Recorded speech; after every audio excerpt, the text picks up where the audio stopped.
Village of Yellow Springs. This meeting has been called to order. Judy, if you could call the roll. Yes, Stokes. I am here. DeVore Leonard.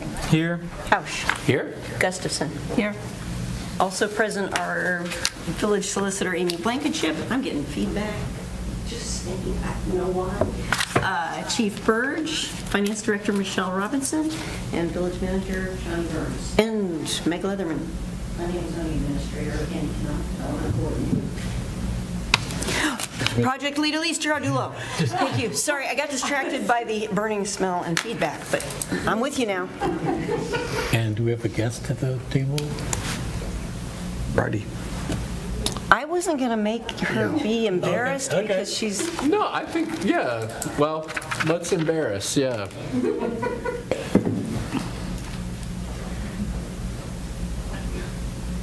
You want to go ahead and introduce Bridie? Yes, Bridie Jackson, Wright State University intern. She's been with us for a couple months, and she'll be graduating in just 4 weeks, so it's coming to an end soon. Oh, we're sorry about it coming to an end, but welcome. Welcome. I might still be back. Well, good. Well, we'd have you back, I suppose. So have you been having fun? Oh, yes. All right, good. My time working with police. Nice. All right. Are we good? Okay, I think yes, we are good. Okay.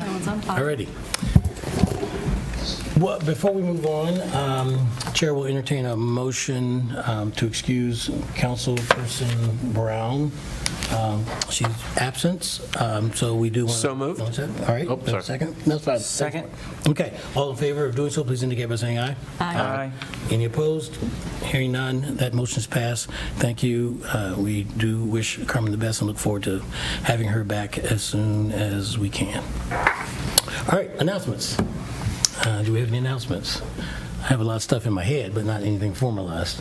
So I noticed that Jonathan Platt is in the audience, and I think Jonathan wants to share with us what's been going on with Story Chain. Okay, Yeah. I'm going to do the concern part, but I can do it now. Yeah, I think we're okay. Appreciate you. Thanks a lot, guys. Most of you know me, and I've had the Story Chain for 11 years now in the community. The thing is I usually get most of my money from Montgomery County, so I usually are doing this in Montgomery County, speaking and talking to donors and talking to folks. But we've had a lot of great luck and notoriety this year where we're able to hire folks in town, use editors, facilitators, teachers, to work with incarcerated folks who want to read to their kids. And we do the whole thing. We go in the prisons, we go in the jails, and we spend 4 to 6 weeks with them working on their literacy agency. What books do they want? What books do we drop? What books do you want to, I mean, you haven't seen your kid in 2 years. Do you really know what book they want? And so we bring in professionals that know this stuff. And then we record their voices using recording equipment. Steve McQueen is now the next mayor of the village, I believe. He's editing and recording all these guys' voices, and he's doing a fabulous job. And we're in a Pickaway prison, which is, you can really tell when a warden cares. This warden is amazing, and we just got lucky, and we're going to do it as long as we can. And we have families that all the recordings go to the families, and we meet with the families at the closest library. So there's no family in Yellow Springs yet, but there's 3 in Dayton, 11 in Cincinnati, and 8 in Franklin County, Columbus, and then they're spread out all different other places. I think 1 in Springfield. So we're getting there. We're bringing the love back, and so I'm just really, really excited. And I just wanted to share real quickly YS Equity, why that's important for us. There are people that receive YS Equity who get $300 a month, and it's for their basic needs, and I understand that, but some of them have given money to us. And that, to me, that just melts my heart.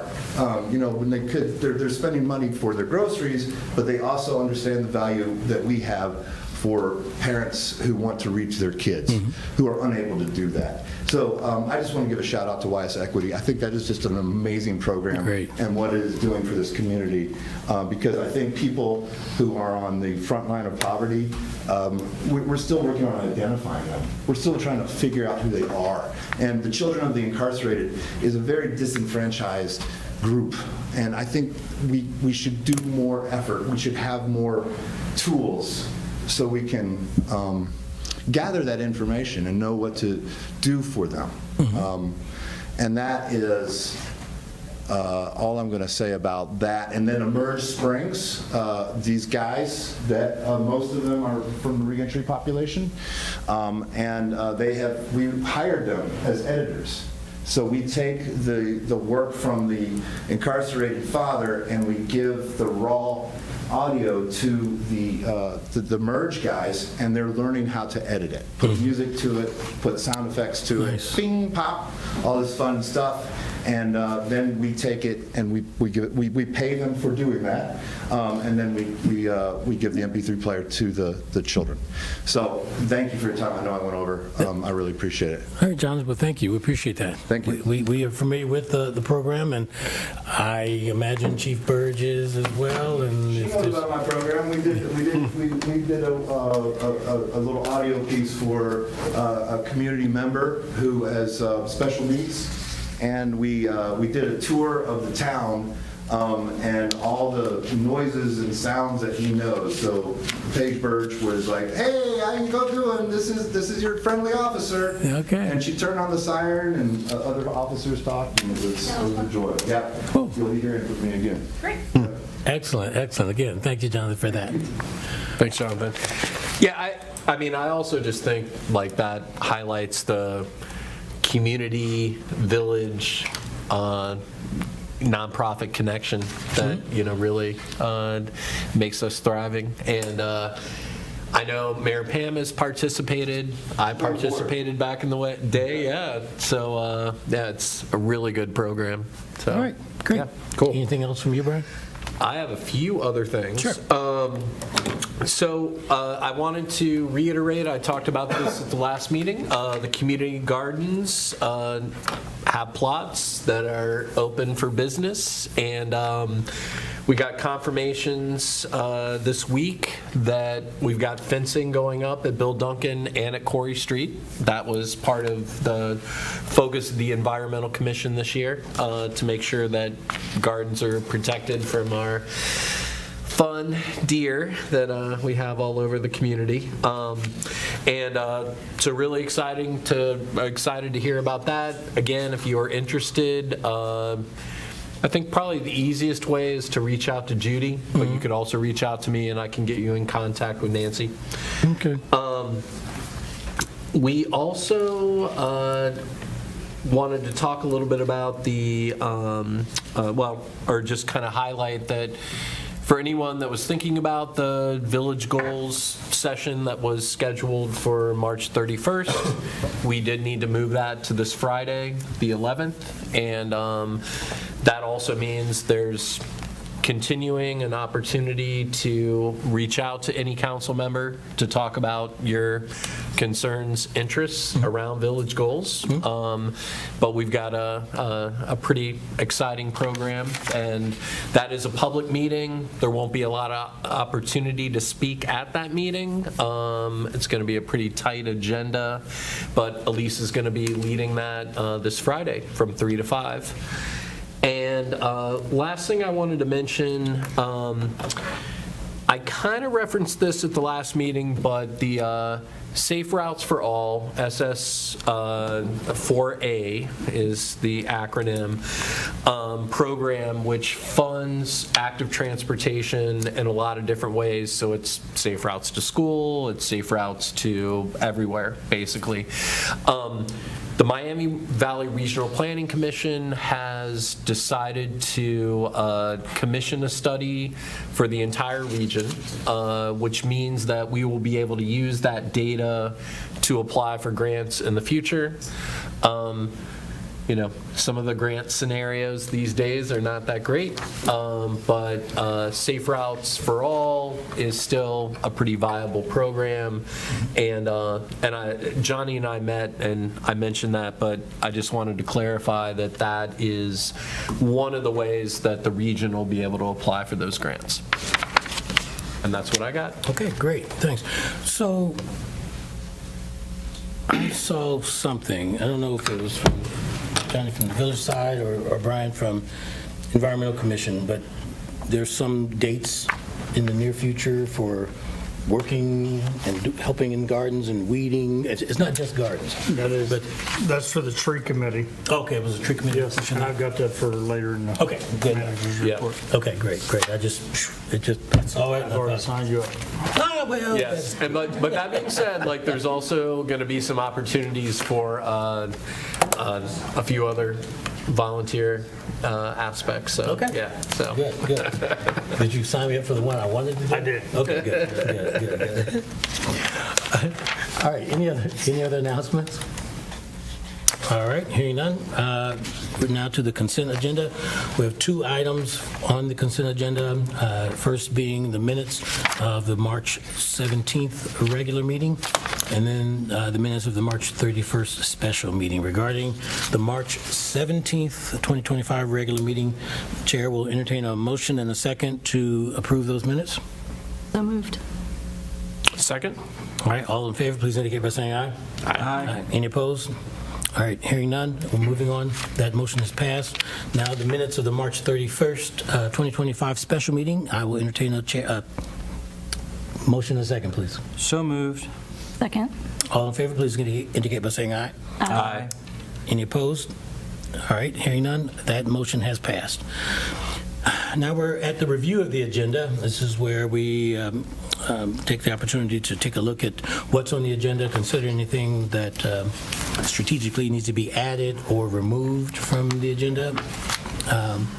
Any comments, concerns regarding the review of the agenda? All right, seeing no activity, we will follow the agenda as published. We're now down to petitions and communications, and Gavin, if you could read those as well. Sure. The clerk will receive and file the green cats with the information about Free Ride Day, and then Meg Leatherman with the small business support flyer. All right, Gavin, thank you for that. Was looking over at Meg and see if she wanted to get up and comment, but it didn't look like she acknowledged that. Okay, no, I just, at the last YSDC meeting, the Small Business Development Center came and presented, and so I'm just sharing the information for contact information. If anyone starting a business or having issues with the business, they could reach out. It's a free service, so check out the links there. Excellent, thank you. Thank you for that highlight. Okay, we are now to public hearings and legislation. Looks like it's primarily resolutions that we have here, no ordinances. So Judy, if you could read by title only, Resolution 2025-20. This is adopting a law enforcement video records policy for fees and processing. All right, can I get a motion in a second, please? So moved. I will second. All right, Amy. Hello, good evening. All right, let's dive in. We have the document open.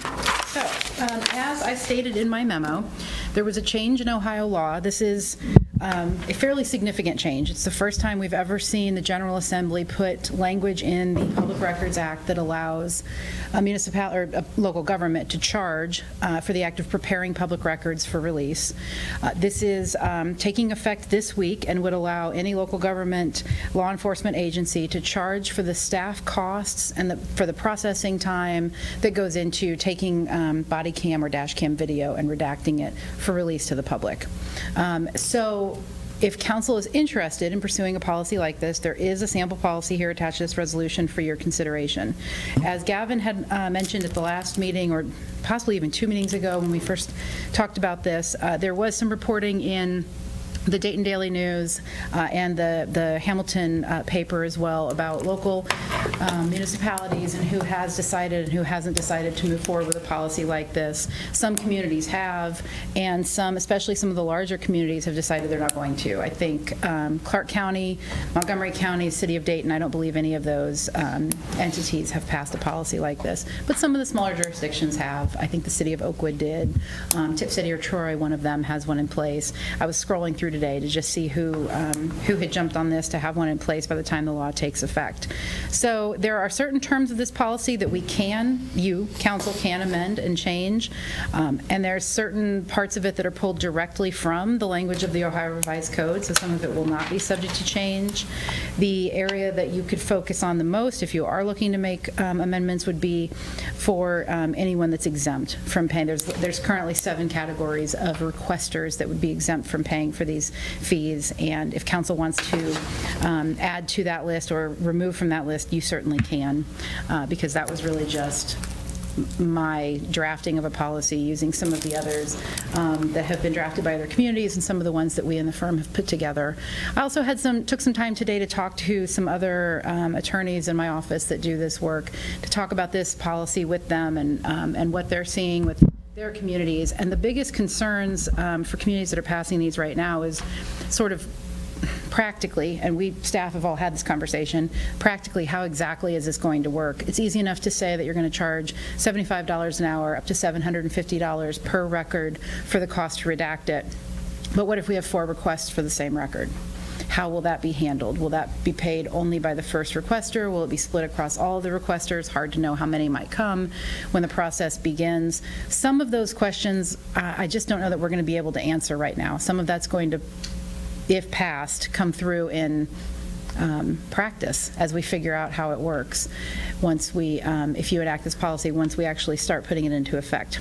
Another important point is that the way the law is written, the village, when a request comes in for body cam or dash cam video, the requester will be informed of the cost and then asked to pay it prior to the process happening for the record to be redacted. Again, if this policy is put in place.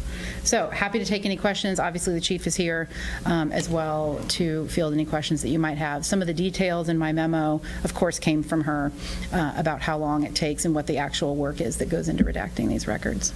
Okay. So the first point, or not the first point, but the point you made about, if 4 entities request the record, does it get paid for by the first one and everyone else rides on, and do they pay that same amount or some portion thereof? Do we have any lessons learned from any of the municipalities? Not yet. I've not yet been able to find anyone that's put this in practice yet. Well, of course, the law doesn't take effect for 2 days, so I guess that's why. We just don't know yet. And figuring that out, Johnny and I had that conversation, I think, just on Thursday or Friday, going back and forth about exactly how this will play out. It's tricky. Another nuance that's in some policies that is not in this one, but I wanted to mention it because somebody brought it up at my office today and I thought it was interesting, is giving council, or no, I should say giving the village, because in real time this would probably happen at the manager level, giving the village the ability to waive these fees in the event of, I think the way they worded it in another community is an event of significant interest.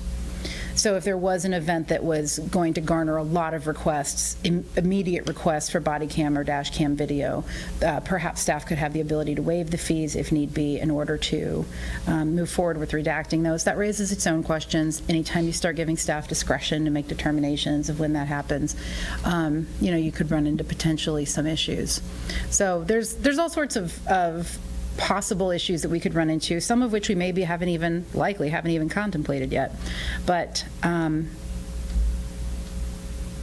do want you to be aware of the change in the law and the opportunity to have this policy in place if it is the will of council to do that. Okay, so I have a question, and maybe the rest of the information answers the question.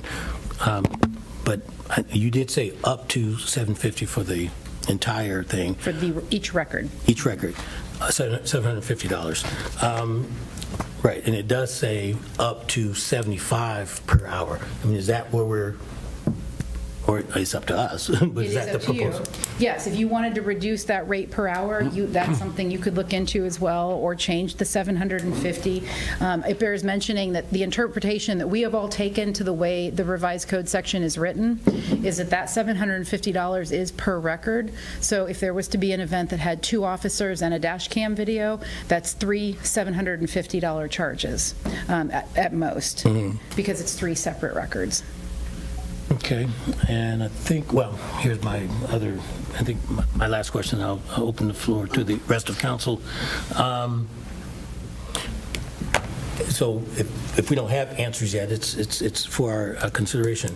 You know, for partial hours, we just do the simple math, 3.5 hours, it's 3.5 times 75, not any, you know, or does that, any portion of an hour do the whole 75, or these kind of things that folks have considered? Well, now you're speaking to the very core of me, because I bill in 6-minute increments, right? So yes, I suppose I hadn't even considered that part of it, and that is something practically that we'll have to work through, because it should be probably partial hours.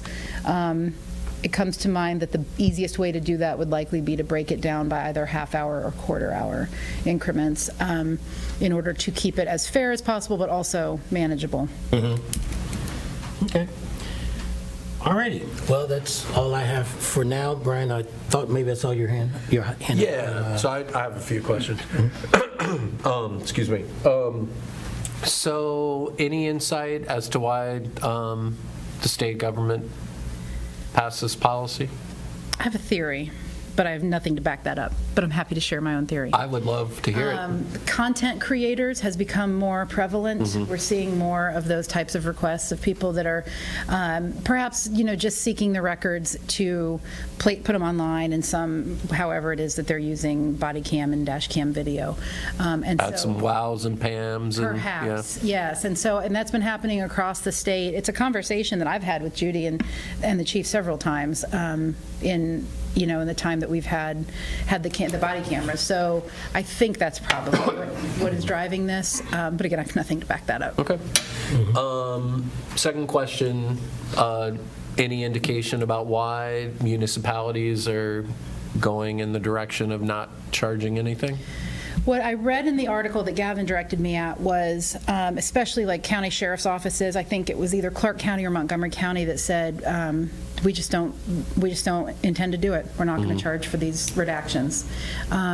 And some of the other communities that decided not to do it, I think maybe are taking more of a wait and see approach to see how it shakes out elsewhere.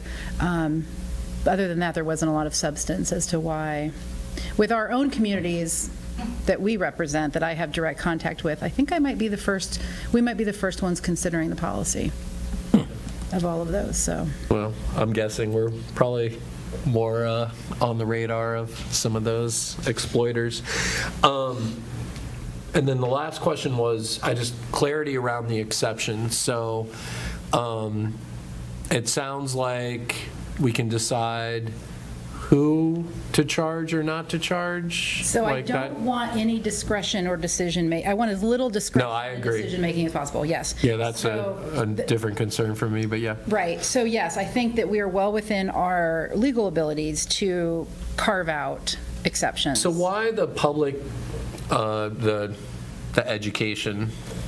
Oh, other one? public entities? Yeah, well, no, it was, the last one I saw was, Public schools or private, yes. right, public or private schools. That was something that I thought I picked up from another policy, and it made sense to me, so therefore I put it in your draft. Okay. Only because if you're talking about another entity, public law enforcement entity, we've exempted them as well. Gotcha. And for public schools, it just, it resonated with me, the idea of exempting those other public entities from paying these types of fees in Right. overdue. Because, yeah, I agree, and I think it's kind of related to Kevin's question. The subjectivity thing always makes me nervous. We want to be fair. Yes.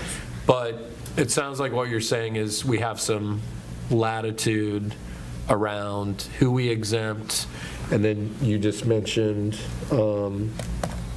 around like the fees. Most of, yes. So, yeah. You could, yes, you can't go above the 750 per record, but you certainly could reduce it. And let me double check that in the statute when I sit down here, but I believe the statute says up to $75 an hour. Most of the exemptions 1 through 5, all circle around a victim of a crime. Right. And their family members or attorneys or power of attorney. So it's really just the public entities that are the additional exemptions. Yeah, the only one that stood out to me was the public education, and but I can see. All right, thank you. So, Amy, you didn't, and I'm sorry, I'm sorry, I'm going to yield. I noticed you didn't mention on your list of 7 things, local news agencies. Did anyone else have that, or is there some philosophy involved? No, I don't. I've not seen any that exempted news agencies from their policy. Mm-hmm. Okay, I'll just put that down as discussion. Can I make a comment about that? So, the last few major incidents that we've had, a couple of local news agencies, and I do not mean Yellow Springs News, I mean the wider locality, requested records. Basically, we want them all. We want them all. And we would try to get them to narrow to how about all of those cameras that actually would show you footage as opposed to the cruiser cam for the car that was stopped and running camera for 2 hours. No, all. We want all. And so what this would have a more chilling effect on is then you're paying for it all, because someone has to listen to that cruiser cam for every time a social security number squawked over or a driver's license number squawked over, and it takes just as much time for that showing nothing camera to get redacted as it does for the others. And so that's why, right now we can ask for anything and everything. We might as well just get every bit of it and see what we like. And if they're paying for it, I think maybe there would be better ability to negotiate with those folks for what is it you're looking for. These are the cameras that are likely to show you that. That's where you want to focus your attention.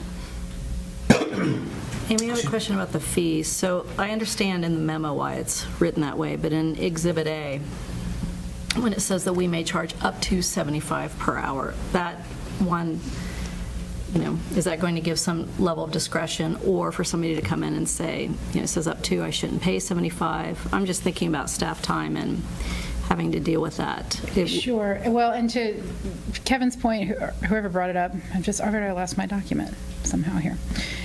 The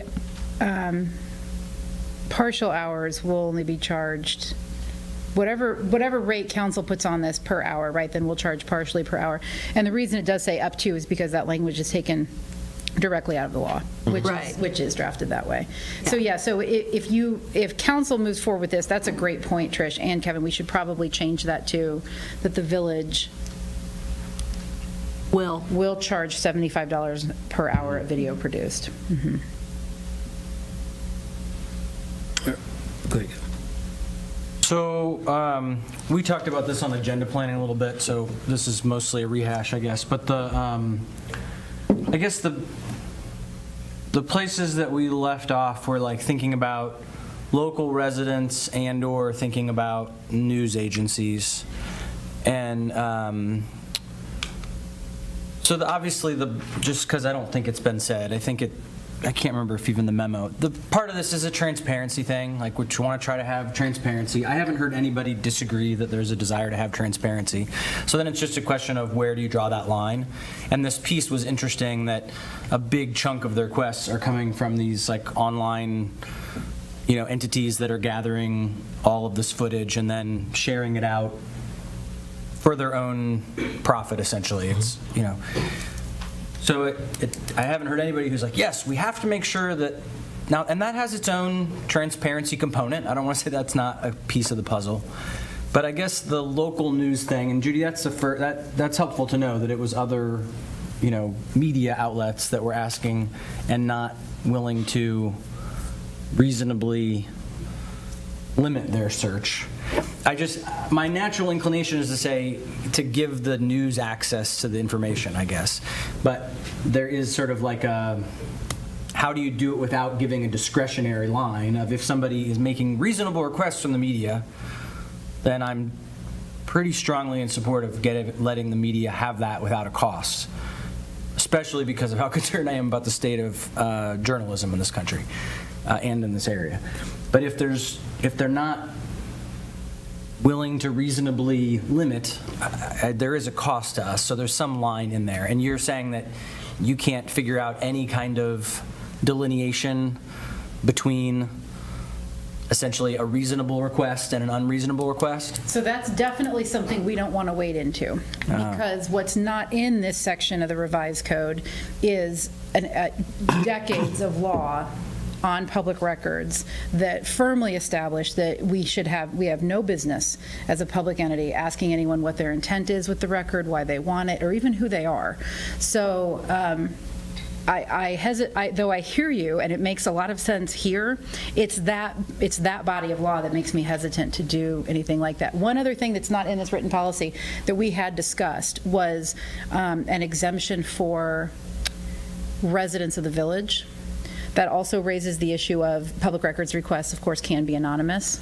So if council wanted to put something in here like that, we would need some language that says a resident of the village, if they're willing to establish their residency. But, you know, if you put that in here and they wanted to make a request anonymously, of course, that would be their choice. Do anonymous? Oh, yeah, you can do anonymous. absolutely. Oh, yeah. So I guess Public requester of Ohio at gmail.com or something. Yeah, I mean, there's all sorts of anonymous requests that come in. So I think just for I think where I would be at is that given all of this is we're figuring it out, there's a newness to it of what's going to happen. I think I would be in my inclination would be to say to split the difference to start, that you would add news agencies to the list for now, and then that we make a note to revisit it in whatever, 6 months or a year and see. The thing that was interesting, I think... Excuse me, Gavin, are you saying to exempt all news agencies? Yeah, that there's a transparency component with, then it gets into a question of how do you delineate what is a news agency? How do you differentiate the Dayton Daily News from, I don't know what these sites are, police, bodycams.com or something. So if there would be some way to delineate. Well, can we then, like, limit or put a number of hours on it? So you can, it's free up until these number of hours, but if you're going to, you know, ask for 20 hours worth of redacted video. Over a year's time or something, you mean? Then you pay for that. Like, if it's, I don't know what that magic number That's an is. interesting thought. I hadn't thought about it that way. If you did that, because of the issues with identifying a news agency, I think that would be an, although I defer to the chief if I'm wading into things here that aren't possible, but a certain number of hours for no fee. Per request or per requester? Well, The way I heard it was requestor. That would be more difficult than per request. Yeah. So regarding news agencies, I think the least invasive approach is to have all of them pay market rate, and we consider the degree to which our friends on Dayton, on Xenia Avenue, our local newspaper, maybe giving them a waiver or discounted rate. So just to make that a short statement, I feel more inclined to support our local newspaper as opposed to all of the other news. And based on what Judy's saying, it's those other folks that are doing. Well, the other thing is that if the fee is paid by the first person in the door, which generally tends to be the big three, coming hot down the pike because they want that story first, get it on the air, do all the things, well, they're going to pay because they want to be first down the pike. And because Yellow Springs News isn't running a television show, I mean, they may want to see video in order to make some assessments to write an article, but they're not trying to get it on air faster than anyone else. I don't think they're likely to be first in line anyway. So let's, for those, most of those things. thank you, Judy. So let's, council, let's deal with a couple of these things. $75 per hour are we good with that? The law says up to, but do we want to stick with 75 for general purposes? We're not talking waivers or extensions, or exemptions, rather. Let's deal with that first, 75. Is that roughly the cost of what, like, is that about what an hour of the time the work takes to do? 1 hour of video, be it in-car or body camera, will take 4 hours of staff time. Right. But we're talking about $75 per hour of staff time, not $75 per hour of video requested, right? Right, it's per hour of staff time, right? Yeah, so I'm asking, is $75 what it costs for staff time? That sounds like it's probably in the right ballpark, I right? think so. You put all the By the time cost you of the put the employee. benefits and all that in there. $300 for an hour is what that, For an hour of video is 4 hours of work. Pardon me, counsel, I'm sorry, correction. It is actually $75 per hour of video produced, not per hour of man. oh, really? That's rock bottom. Let me tell you right there. Is that true? Oh, Okay, wow. so then it's Okay. already super, it costs us a lot more than that. correct. Okay, well then that's obvious, then I'm a yes on that part. Okay. Really? Per hour of video? Where is that? Is that in? Total charge, it's in the Yeah, and under fees, it's fourth paragraph of her memo. mean? Yeah. the second bullet, or the first bullet under fees. Is that? $75 per hour of video produced. Yeah, so we're not whole regardless. Oh, man. Which, if you are going to do this, you need to make the Trish change there of revising that to read, the village will charge $75 per hour instead of may charge up to. $70 per hour video produced. So Made it. how long is the average video? I mean, in other words, somebody's probably interested. Yeah, let's use that mic. I'm guessing most of the videos are in the 15-minute range. Well, the good stuff is 15 minutes. Yeah, the good stuff is There you 15 go. minutes, but But yeah, I did not read it that way. So Do you have that information? I don't have that data, but I'm telling you, the videos they request are typically the longer in duration because they were more involved calls for service. If Yeah. that makes any sense. If that's data you're interested in, I could obtain that information. So. Okay, well, I'll just say in answer to that question, I'm fine with $75 an hour of video produced. I want to go higher than that. Yeah. Well, we can't. mean, That's not one of the. We don't have that I latitude. can't push against that one, Amy? Okay. All right, so we're good on the 75, so we will charge 75. Ugh. Judy, I think, just raised the point, once, on the premise that regardless of who the requester is, all of the redactions would be the same. So any effort to redact this, once it is redacted, it is redacted, the work has been done. So the next question we're going to consider is, will we, once it's been paid for by the first entity, how do we want to handle subsequent requests for that same video? And the option, the spectrum is make them pay $75 an hour, or since the work is done, here, have it. I don't know that we can profit. I think that regardless of what else has not been figured out, the second anyone starts profiting off this stuff, it's over.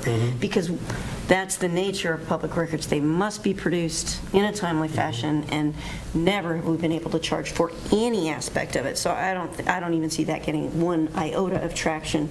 So I would think it's, if you're first in line, you want it first on your, you're just paying for that. But then what happens to the second person? They don't pay. But if you Well, either print that or off they- copies, you would have to pay again, correct? if you did a paper copy on the first one and they paid for 100 copies, somebody else Well, requested it. this is only video. Right, but and we're still audio. going to have the DVD and the burns and all that, and staff time to do so. Those costs will still be paid by every requester. Yeah. The tangible Okay. material cost for a drive or whatever. Yeah. Yes. Well, I know this is not going to be popular, but just since we're brainstorming, I mean, we could potentially like issue refunds to, the initial requesters. And, yep, I'm just saying, like, that is like, Why?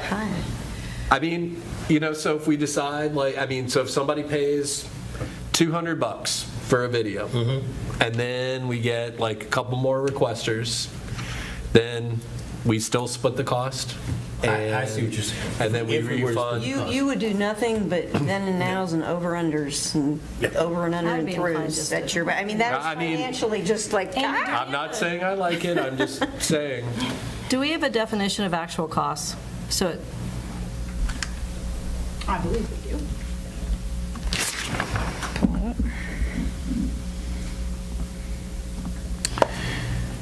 Yeah. Yes, it's that second bullet point, under fees.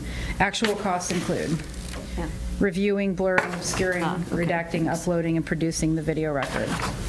Okay, so that doesn't, there's no distinction between the original video and the copies that are made for any subsequent requests? Because that's separate.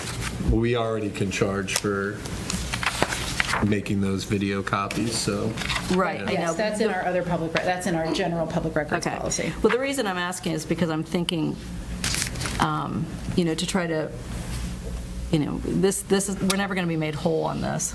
If this is primarily for large events, and it's something that's, I don't know, 10, 15 hours worth of work, we're not going to recoup this at 100%. So what if we charge the next person, if it's over 10 hours, then they pay the $75 per hour up to $750. I had that thought too, and that's where, when I was saying that I think that some of this is just going to have to come out in the process, right, as we're actually doing it, because the way the law is written, when you have a request come in, you have to say, okay, requester, we estimate it's going to take this many hours to do this, and you owe us this amount of money. And then the requester has to pay the fees prior to the redactions starting. So in your example, then, if that's already occurring, you may or may not know when the second request comes in where they're going to be at in the end, right? Because the numbers can change. So it makes it very challenging, I think, to navigate exactly how to establish that cost. And I don't love the first in line approach either. I think it strikes everyone as a bit of a, it doesn't seem to, from a fairness perspective, sit right. Everybody else is sitting back waiting for that guy. I don't know how else to navigate it. Yes. So we are going to be figuring it out in real time, assuming council passes this policy. And then, I'm wondering, as I'm sitting here, whether we shouldn't add a little language in here about, why don't you talk amongst yourselves, and maybe I'll come back with it. So, in general, though, do we feel that, once the redaction effort is paid for, it doesn't matter how much it costs, it's paid for.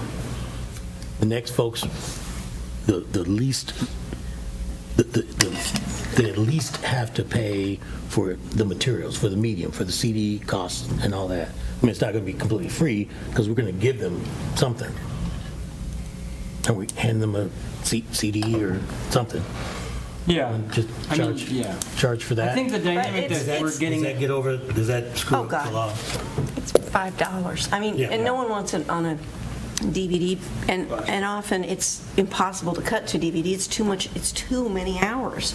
So I end up it goes into Dropbox, and then they pluck it out of Dropbox. So it's just hours and hours and hours of very big files. No, I don't think I'm hearing anybody say, let's charge multiple people.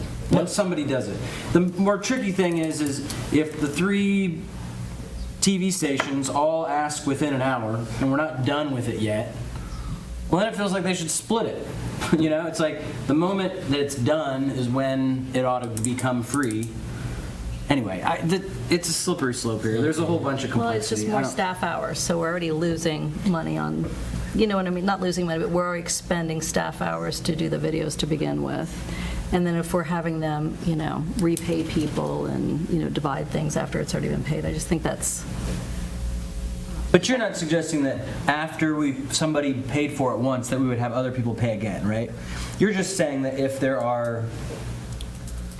Although, Or what if we wait to invoice for 30 or 60 days or whatever? I mean, I don't know. We're still talking about, even when I hear you like speak about this, Gavin, we're talking about individual transactions that are going to require some time. So, I don't know. The only problem with that is, you know, no issue if it's a known entity. It's WHIO, Sure. they're going to pay their bill. Right. But if it's one of the realbodycams.com folks, we kind of want to see your check before we start redacting all that stuff, and you have to, it's got to be a level playing field in terms of how you're Right. charging. So that's an interesting point, Brian, because my thought in response to what you said was, well, the way the revised code is written, we have to charge it up front. But the language of the statute is that a local law You have to give enforcement a quote. agency may include in its policy the requirement that the requester pay the cost before redaction. So you're not married to that. If you want to tweak that, you certainly can. So I can tell you, just in my past life, we had tons of public records requests, anonymous. We would spend hours going through documents and emails, putting this stuff together, and the people would never pick it up. It happened all the time. It sounds like pay first. Yeah, so, for what it's worth. Pay first, and we'll see where the other shoe drops, but, yeah, so if that language is not already in there, I think we need to... It is. Well, it is in there. Although, I will say, since these are specifically body cam, cruiser cam, the redactions could occur, and the invoice could occur, and there's no access to that video on drop. There's no access to the footage unless payment is received. Then the problem becomes, so if 3 people requested it, and you've invoiced the first one, and you haven't heard from them, and we can't release it to the next 2, but now we're out of our time frame window. It's going to be Well- easier just to get money up front. That's all, just... 100%. Or in an effort to reach some type of fairness, we could tweak the policy to say something like, you know, that when the requests are made and the process begins to respond, then put every requester on notice that they will be invoiced up to a certain amount, not require payment up front, give it a day or 2 to shake out if it's a big, high-interest event, and then split up the pie. You run As the opposed to like some fishing expedition. Yeah, you run the risk of not being paid, right, once the records are already, once the work is done. But again, like Judy said, no access to the link until payment is received, that would work. So just one other thing, is there any way that you can think of to distinguish between, I'll just say, legitimate news outlets and cops? Like, I mean... Not that doesn't make me cringe. Yeah, I already knew the answer to that. Paige, any idea what the 32 hours since we've had body cams have like translated to, or the 32 requests in terms of hours? Oh, in terms of hours, no, I won't even pretend to estimate. Okay. So, again, that's data I can get you. I mean, Okay. it wouldn't be difficult. It would take me a short amount of time to pull that up and give you the actual hours of those body cam footage. But I know several of them were as a result of the 2 homicides we've had, which was very lengthy, very time. Yeah. But outside of those notable incidents, yeah, I wouldn't want to put a number on it because I'd probably grossly underestimate, truth be told. I have a very skilled and talented record specialist that works very closely with the skilled and talented Judy on this so that I don't have to. So I wouldn't begin to be able to tell you. Yeah. Thanks. Ooh. So, was there something else? All right, so I was just trying to write notes for the things so I don't know that we've really settled who all pays. Certainly, once it's paid for, I think we can, and this might not all get resolved today. Yeah. I mean, I want to say I'm okay with trying to think about some of these issues and coming back at the next meeting. I mean, what are we going to lose? $750? I mean, so anyway. So what I've got is the 75 is hard. It's not up to. It is 75 per hour of video processed. We didn't really. The question about exemptions for residents or local news turned into, who pays first. So maybe that sort of takes on a life of its own. Amy, I don't know if it was one of your 7, but maybe you just added that in for significant issues.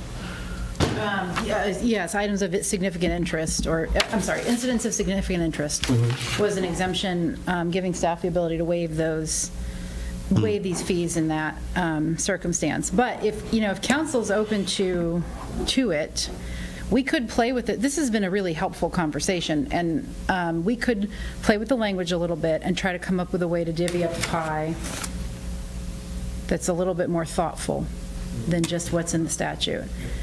Because I do like the idea of, it's stuck in my head, the idea of having people pay before the work is done, but I don't know how we can getting through that without getting into the position where we're only charging those that make the request first is going to be really hard. So if we hold off and invoice and take in all the requests, then we could maybe divvy it up in a more fair manner. Okay. How is the discretion of a significant event, how is that any different or less?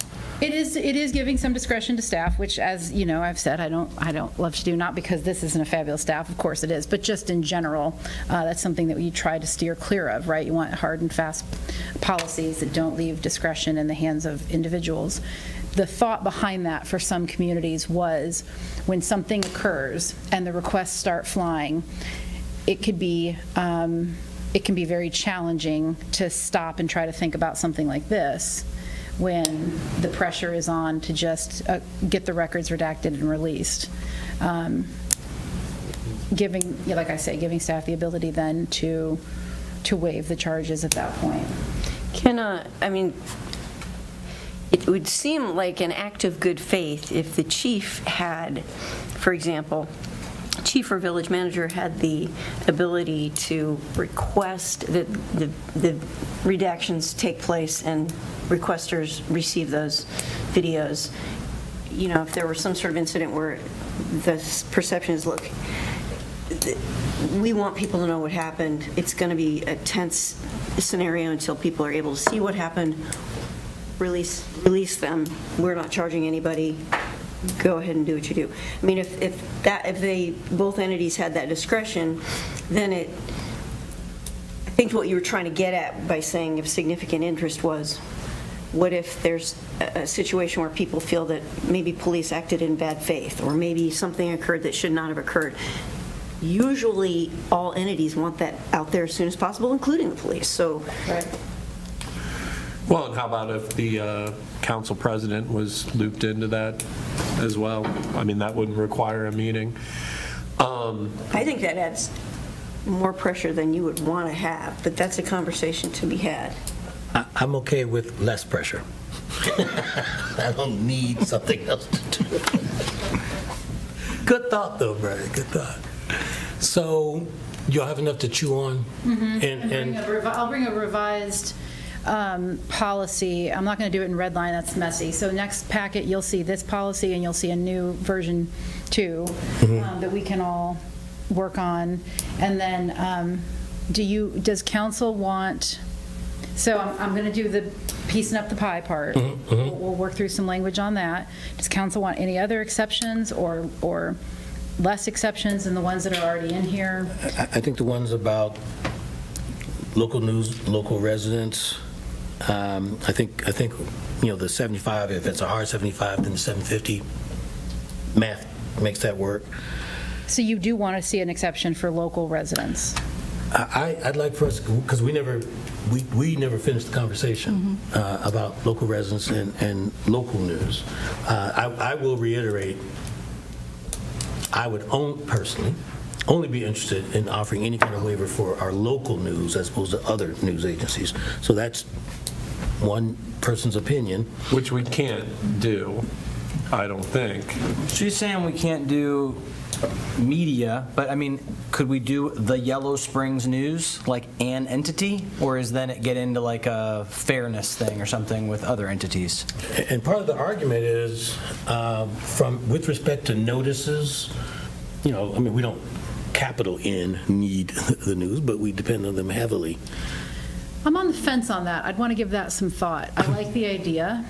I'd want to give that a little more thought. But it's. I mean, I think it gets tricky when, we stack up Dayton Daily or, the Green Dailies or whatever, Green County Dailies. So, I mean, yeah, if we could do that, I'm not opposed to it. Seems tricky. Well, that's something to chew on. Yeah. Either completely waived or reduced fees or something. I just don't see where we would need to have any motivation for waiving anything with the big three, if you will. You do not see a need to waive anything for the big three? No. Okay. Well, there's also, potentially the option to say, if you want to come in and review this and take some notes, you can do that, and we're not going to charge you anything. We're not redacting it for you, but you're also not a television station. And that can happen, so that information can be gathered by the Yellow Springs News for a written article. That's a great point. Yes, the option for all public records is always open to come in and review the records in person. But it would have to be redacted before they watched it. I felt Chief's eyebrows raised. Yeah. Okay, can I just, I don't know, like make a motion or something, like some way to say, Yeah, I this don't see obviously needs more work. Yep. We're way over time on it. I understand there are other pieces to weigh in on. You've heard a good chunk. If you need more, Well, before then you reach make out to that people. motion, Well, Yeah, we'll I don't make a mind motion. actually making a motion. I'm just saying, like. okay, I think we're close to that, but I guess I expect that Riley Dixon, on behalf of the YS News, might want to share something that will help with, because aren't we like No trying to pressure. like, But they're we're not- trying we're trying to figure out like how to bring this back in a better state. So, But it's video. We're talking about video, and okay. it's, Before we get to that conversation, Yeah. can I follow up on a couple of quick things? Yep. Do you want me to draft in a line about residents? Yes. Okay. If you think we can do that. Yeah, draft Yeah, it but the in. residents, I'm quite comfortable We can with, drop Brian, it. because Okay. I think that you have an argument as, they're paying taxes to municipality, they're there, they're paying for the policing and the record. you don't have to worry about the YS News anymore. They're done. Well, this is what I was just getting at. So if it's, Only Riley, because he lives here. No, I'm joking. So but that's it. If it's residents, then you need to be able to prove residency, which maybe fixes an immediate problem, could potentially be another issue down the road. Yep. Policy could always be revised. Yeah. And then I guess the only other thing I want to plug is that, like, bad boys, what you want to do. Like, I don't want to, like, feed that, video stream. So if there's any way we can get out of that, but I don't know how we do that. So. Okay. So we don't need a motion. We can just I think I have enough. Yeah. put this aside, table it. I think you did make a motion on the resolution, so you're going to want to make a motion to table it to the next meeting, unless you're. Yeah, I'll make a motion to table. Second. All right, all in favor of tabling to the next meeting, please indicate by saying aye. Aye. Any opposed, same sign. All right, hearing none, that issue is tabled. Thank you, everyone, for your participation, and thank you for the sensitivity to the time. We are now at Resolution 2025-23. Judy, if you could read that by title only. This is authorizing the village manager to renew health insurance for village employees. Can I get a motion? And second. So moved. Second. Okay. Hi. All right, Michelle.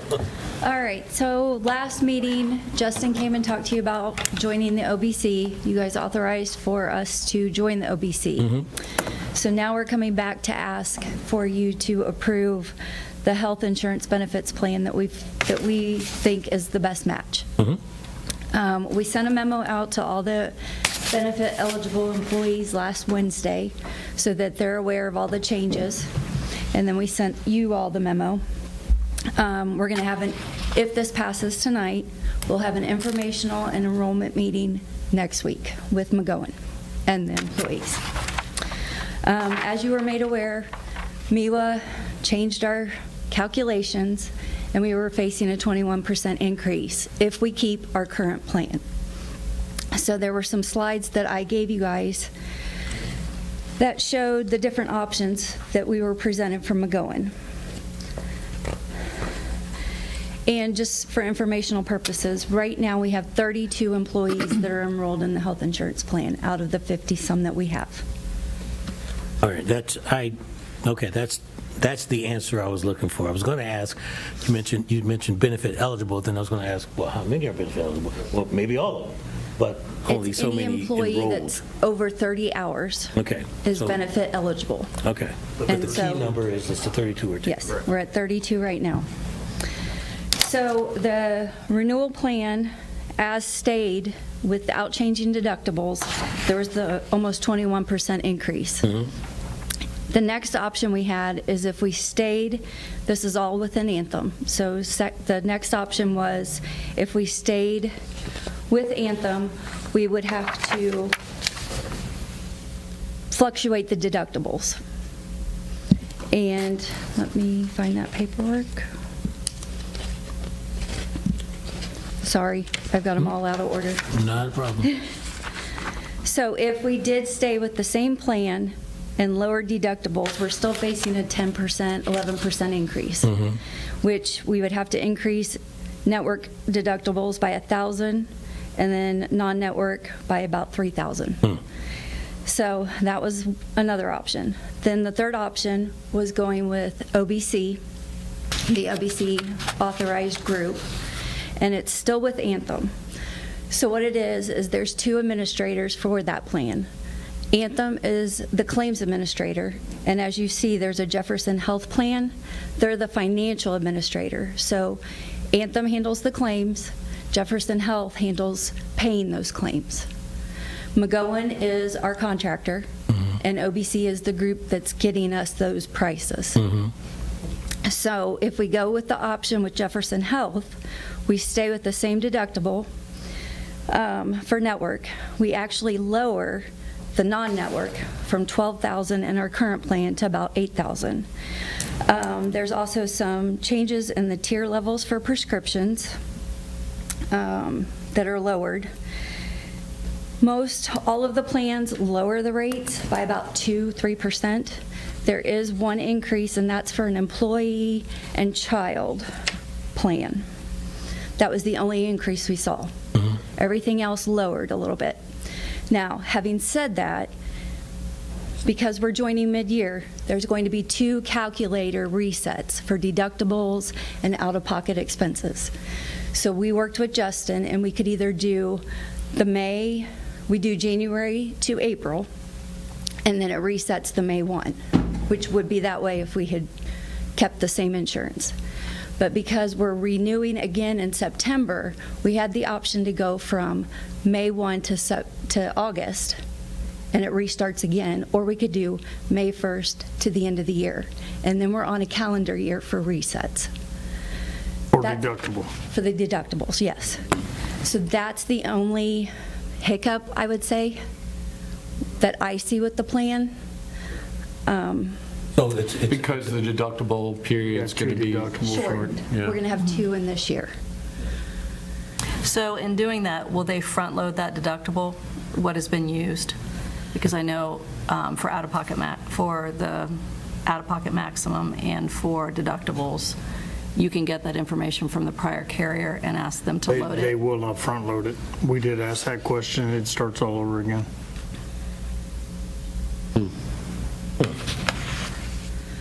So, but we, like I said, we tried to push it out as far as we could versus having it every 4 months. We're getting the extra months added on for the year. And so just to be clear, so deductible period is year to year. January. But Well, not renewal- always, it's 12 months.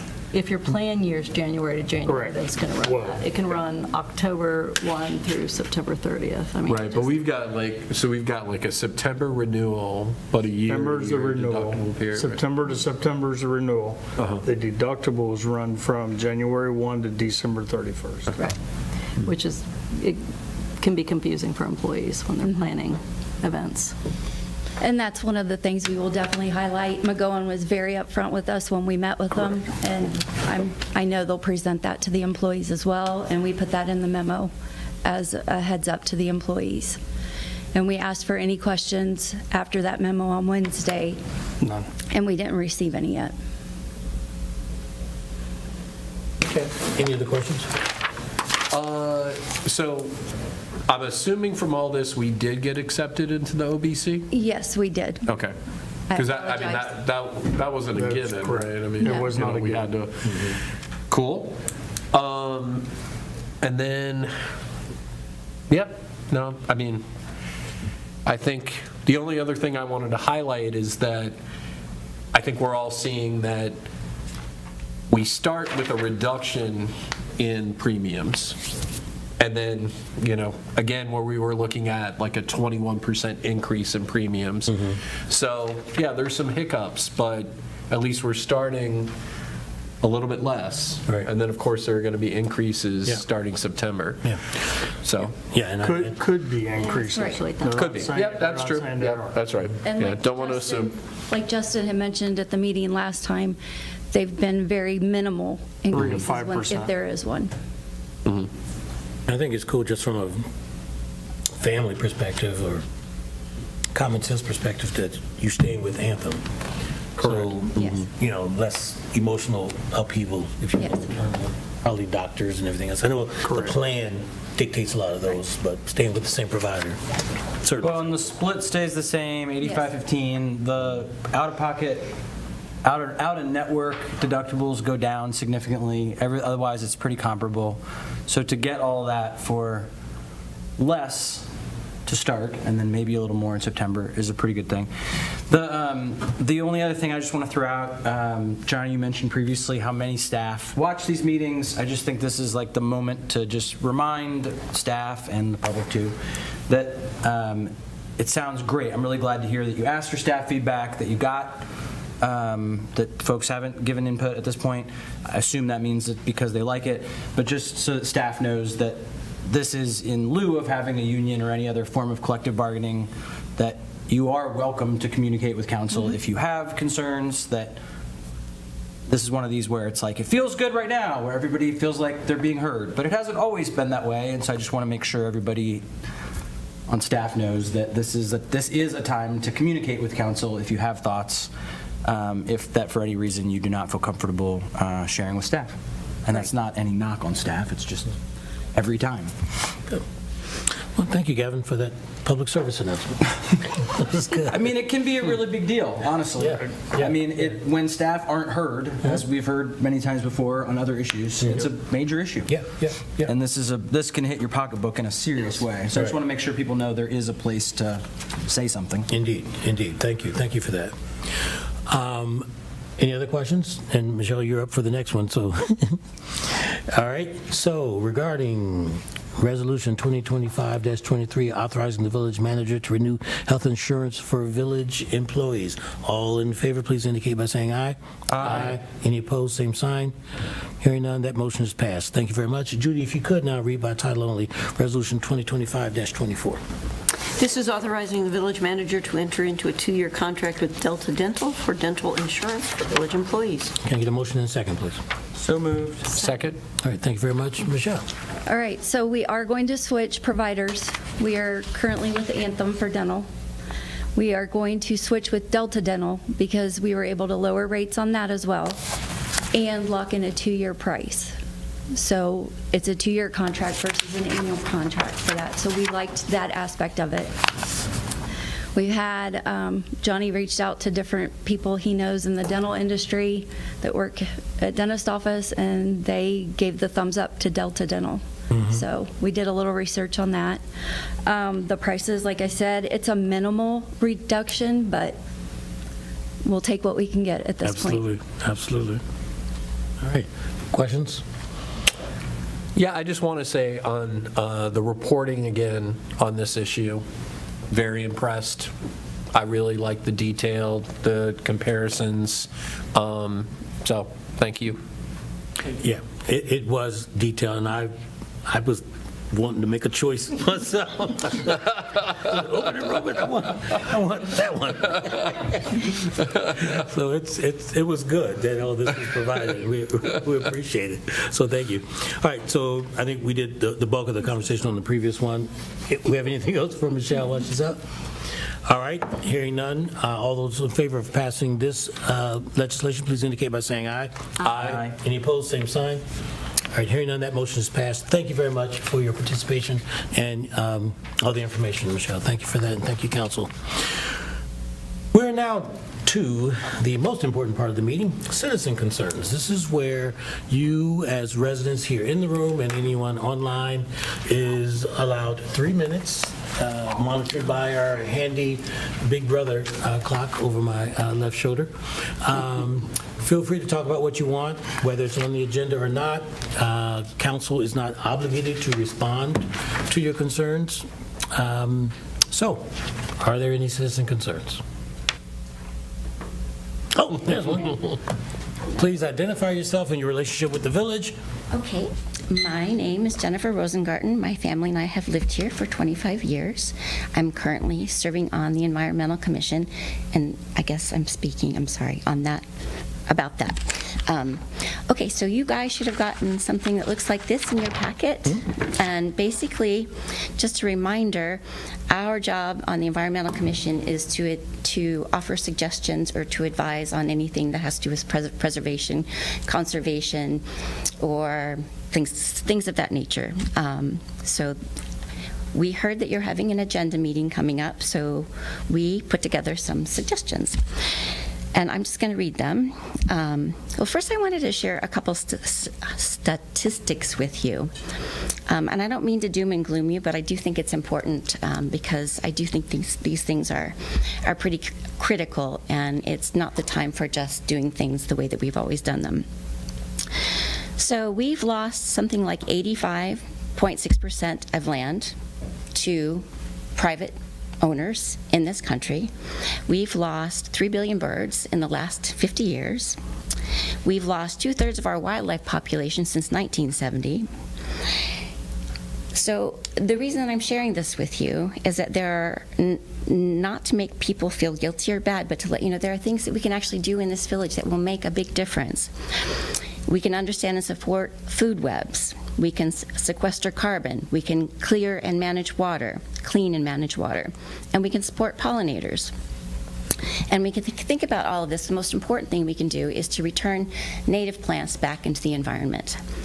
Now, one way that we can do this is by something called, I'm going to speak to the things that I know about, our solutions for this. There are a couple on here that I don't know as much about. Other members of our commission do. But one is called a conservation development, and I think you all have addressed that before, maybe talking about Glass Farm. Mm-hmm. Okay, well, it actually can be something that we can implement in the village. And basically what it is, any kind of campus-style development can be a conservation development, and it is when somebody comes in, like a naturalist, a volunteer from ODNR, comes in and looks at the land and says, where can we build that we can leave wildlife corridors intact? And then they choose to build the same number of whatever was designated for that area, units onto a smaller plot of land. And then instead of, like what happens now when they build, the builder, they come in and they basically level everything to the ground. They take off the topsoil and they sell it.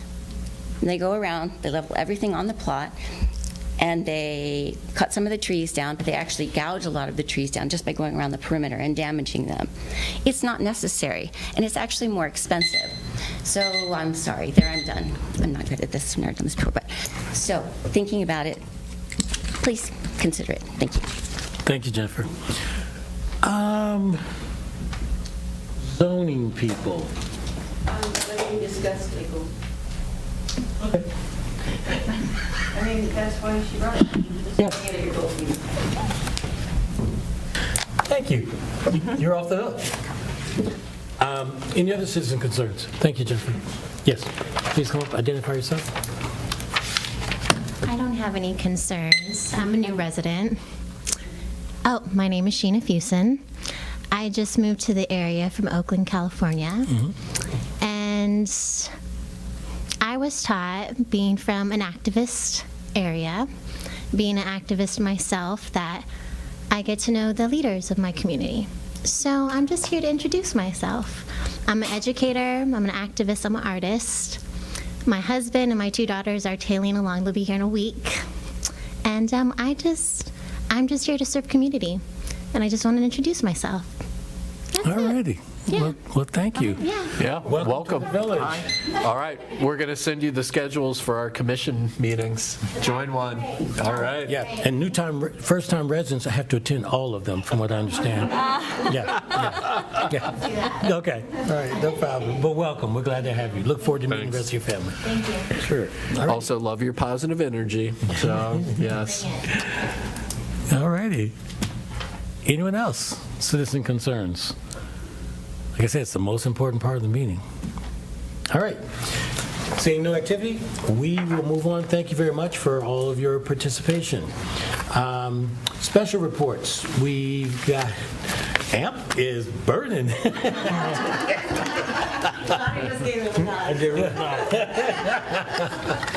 So thank you so much for having me. I really appreciate you taking the time to learn more about the Smart Thermostat program that AMP offers to all of our members. My name's Erin Miller, and I'm the Vice President of Programs and Sustainability for AMP. I've been with AMP for about 8 years. Great organization.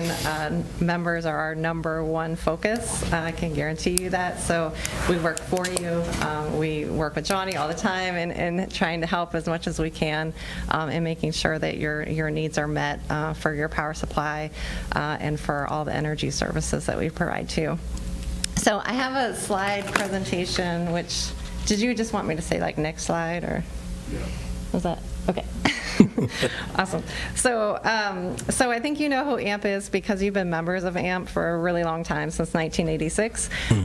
But just for the public or anybody else who doesn't know, we were formed in 1971 by public power entities throughout Ohio, and they really needed an entity to have a joint voice so that they could advocate for transmission access, advocate for power supply, advocate just in general against the investor-owned utilities, so that you would have your ability to have your own public power entity.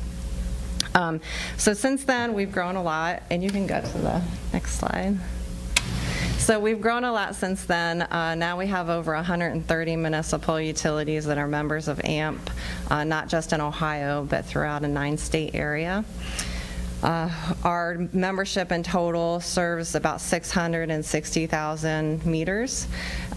So we, as a collective, are a large utility, which is great because we as a collective have a larger voice, whether that's in DC or the State House. And then we are a nonprofit corporation, so we're a very lean organization, and we make sure that we utilize your funding that you're providing us to provide you services to the lowest cost that we possibly can. We're governed by a 22-member board of trustees, and those trustees are our member officials, so they help guide the organization and make decisions on the organization on your behalf. So the next slide. So as I said, our mission is to serve you, our members, through public joint action, innovative solutions, robust advocacy, and cost-effective management of your power supply and energy services. And next slide. So this is why we're doing the Smart Thermostat program, is really to help to help you and our members reduce charges of capacity and transmission. So we've seen a trend over the years of increased costs, and these are pass-through costs, so they have nothing to do with AMP. It's happening at the regional level, and so your bill that you get for the village is made up of like 3 components. You have an energy charge, which is all the different projects that you participate in for energy generation, but then you also have transmission charges and capacity charges. And those transmission and capacity charges happen at a regional level, determined at a regional level, and then they're passed through AMP through you onto your power supply bill. Increasingly, those transmission and capacity charges are becoming a larger and larger portion of your bill. So as the transmission system is getting more and more built out, more dollars have to be, paid for to pay for that transmission system. The same with capacity. As more and more capacity is needed on the system, more power plants need built, more solar arrays, it costs more money for all of us. So what you can do, though, and you can go to the next slide, is reduce your load during the times when transmission and capacity charges are determined. So there's a certain time, so like transmission costs are determined on, it's called the 1 coincident peak. So it's the 1 hour of the year where in your transmission zone, which is DP&L or AES, transmission zone Dayton, the highest load over that entire zone in that 1 hour is what your entire bill for the next year is based off of. So if you can reduce your load during that 1 hour, then for that whole next year, you're going to pay less. And the same with capacity. So the capacities is determined by 5 1-hour events, so 5 coincident peaks on an average, and they average those that load over those 5 days, and then that's how your capacity charges are billed to you. So anything you can do to reduce the load during those times will save the whole community money. So we call it peak shaving. So that peak is that coincident peak, and we're trying to shave down the load as much as we possibly can. So you participate in, like, you have peaking units, you have solar, you have other things that help reduce your costs. So this is just one more tool in your toolbox that you have to reducing these costs. So the graph there is just showing you what that is. So this is an actual event that we held with our smart thermostat program. So this is air conditioning load, and the green line there is showing you what the load is doing. The baseline is that gray line. That's kind of like a little curve. So that would be what would typically occur without our program. So you can see it spikes before the gray box there. So the gray box is the area, the event time, sorry. And the green line, so we pre-cool the home to make sure it's comfortable. So we decrease the temperature by a couple of degrees before the event starts, so the home is cooler. And then during the event start time, so like in this example, it's at 4 o'clock in the afternoon, we cycle down the air conditioning load, and that's where you see that big drop in reduced usage. And then that little box is what the CP was, what that coincident peak was. So we were able to save in this event over it was like 1.23 kilowatts per thermostat that was enrolled, for a total of 115 kilowatts during that one event. So that's equivalent to like charging 3,400 smartphones. So that saved our members money because that netted against their total load. How much money? So it depends on the zone. So each member has different costs depending on what transmission zone they're in. So for you guys, 1 kilowatt is going to net. So it'll get you $159 per thermostat enrolled, but the program costs $80 per thermostat enrolled, so you're going to net $79 of value per thermostat that you have enrolled. That's how that works. So your net savings is $79 per thermostat. So the more thermostats you have enrolled, the more your transmission capacity savings are. And I can go through that. I have a lot more slides. I can show you how it all works. But yeah. Yeah, no, you go ahead. Well, so the individual thermostat, like whoever has the thermostat, saves $79. No. The community, the village would The save- entire village Yes. saves $79 Per thermostat. Per kilowatt. per thermostat. But how much does the peak bring down the total cost? That's it? It depends on how many thermostats you have enrolled. So it's right? just per thermostat. It's not, meaning like lowering that. We don't expect that doing 1.52% is going to lower appreciably the peak hours for the entire community. It's just for the people who do it. Well, it'll reduce the peak hours for the entire community, and the more people participate, the bigger impact that's going to have on your savings. And what I want to make clear, what I think I'm hearing is it's not me doing it. I'm going to have a smart thermostat that'll do Yeah. all this work for me. It'll drop at the right time and do all that. Yeah, So so- what we need to do is push the thermostats, not the people. Give everybody a thermostat and say, go home and be cool. So, yeah, that's not your entire presentation, but that's my understanding of things. But I'm just trying to make sure I'm not missing something. Yeah. So the entirety of the scale of this peak shaving benefit is $79 times the number of people who do it? And then you could divide it by 2554 to figure out, or 2054 to figure out how much per resident would be saved. Because that's the number. But we're of, expecting like, that there will be a 1.5 to 2% pickup. That's what this 1.5 and 2% is, right? Yeah. So based on the number, because not everyone has a smart thermostat installed in their home, right? So not everyone has central air conditioning. So, and not everybody would want to have their thermostat managed. Sure, I understand. Volunteer I'm just saying, but ultimately, I thought there was like a bigger thing. So we're talking about a few $1,000s of, I just thought there was some, like, if we did this, there would be some larger. The last time we had a big push, it saved us about $159,000 because we dropped our peak demand, and that peak saved us for the next year, and that's what. Okay, that's what I'm trying to get to. I'm trying to figure out where's the. And I don't think she can give you those numbers unless we knew what the peak demand, how much we lowered it by and had our bills. 159,000. That was back in 18 when we put our solar back online. Okay, well, I did a calculation, and I can share it later. But I guess, like, well, I think ultimately, with a good uptake, we could probably save $15 a year per resident.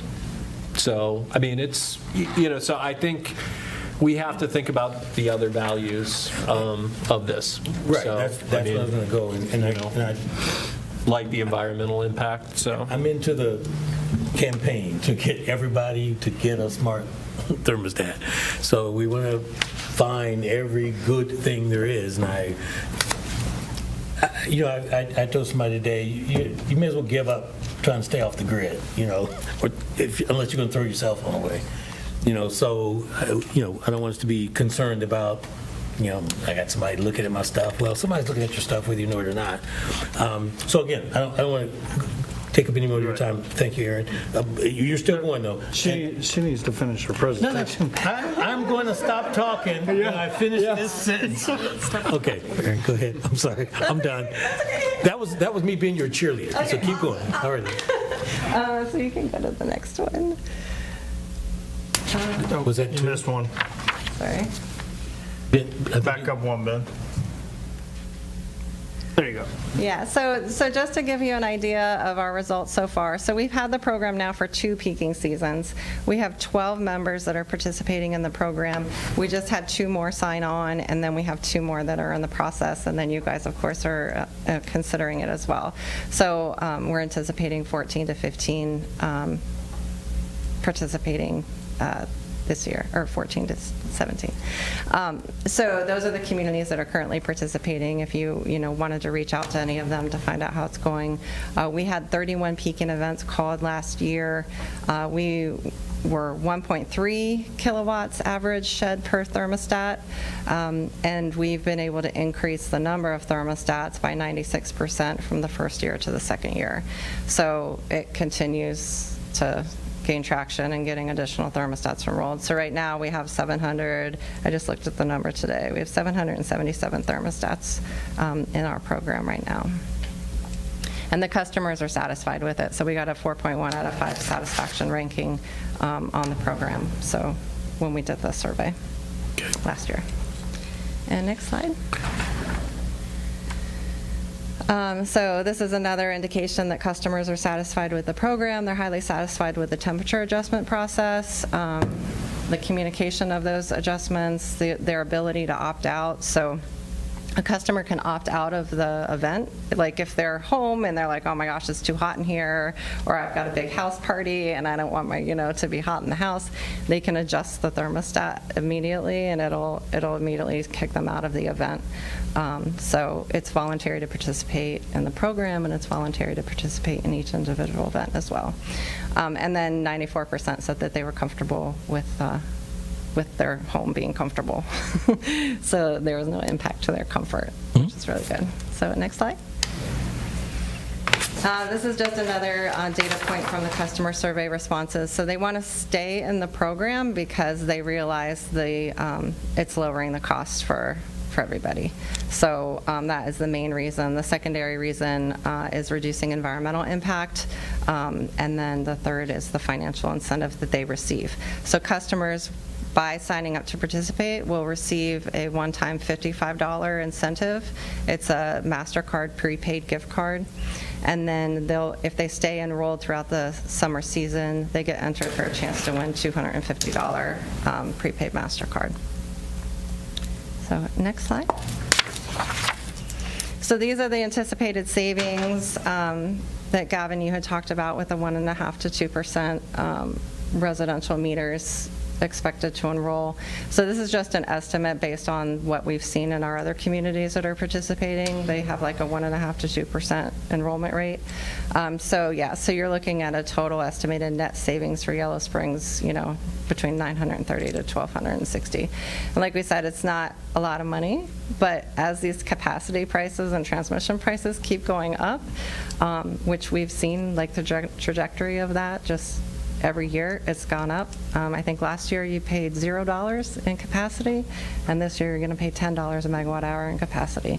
So, and the next year I think it's $12 or $13 is what's projected. So over time, it'll save you more and more money, and more thermostats will get enrolled over time as well. So it's a good investment for the future.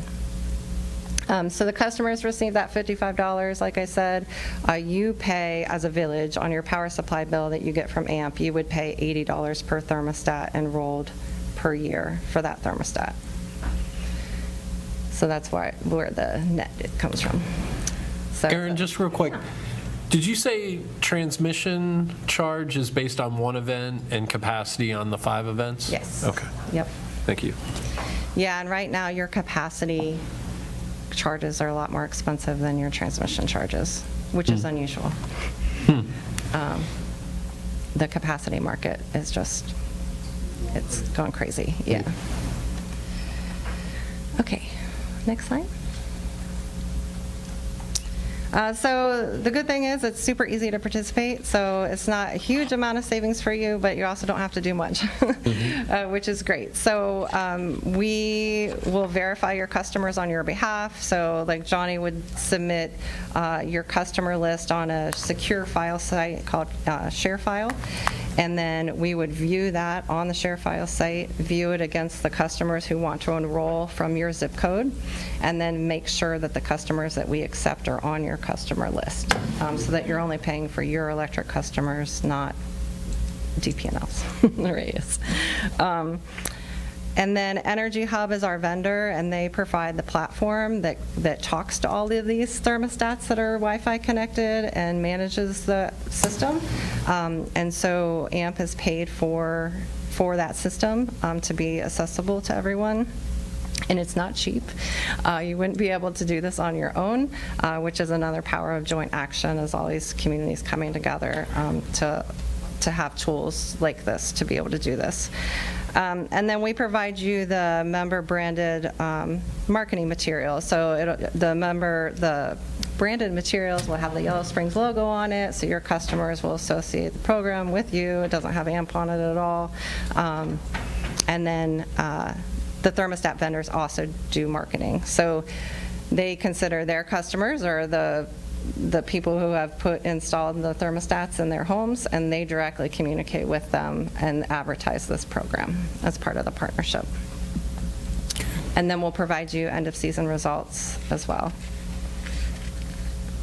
And next slide. So this is just what the marketing materials look like. Just to give you an example, we give you like images or the graphics for bill inserts, postcards, flyers, email, social media. And then on the next page is the website. So customers who don't have a thermostat already can go to the website and they can see all the eligible thermostats and purchase a thermostat through the website and enroll that thermostat through the website. Next slide. Aaron, just a quick question. In terms of the number of folks in a particular community that do enroll, do any of them already have an eligible thermostat, or does everyone have to get a new one? So a lot of people have thermostats already. So like all of the thermostats that you can think of that are like smart, they're connected, are eligible in our program. So like Ecobee, Nest, Honeywell, Emerson, any of those, they can automatically participate in the program. They don't have to do anything special. They'll get a notification through their app on their phone or through email saying, hey, you have this new program available to you. Would you like to participate? You'll get $55 incentive for participating. In exchange, your public power utility will be able to manage your air conditioning load during high demand events, I think is the way it's worded.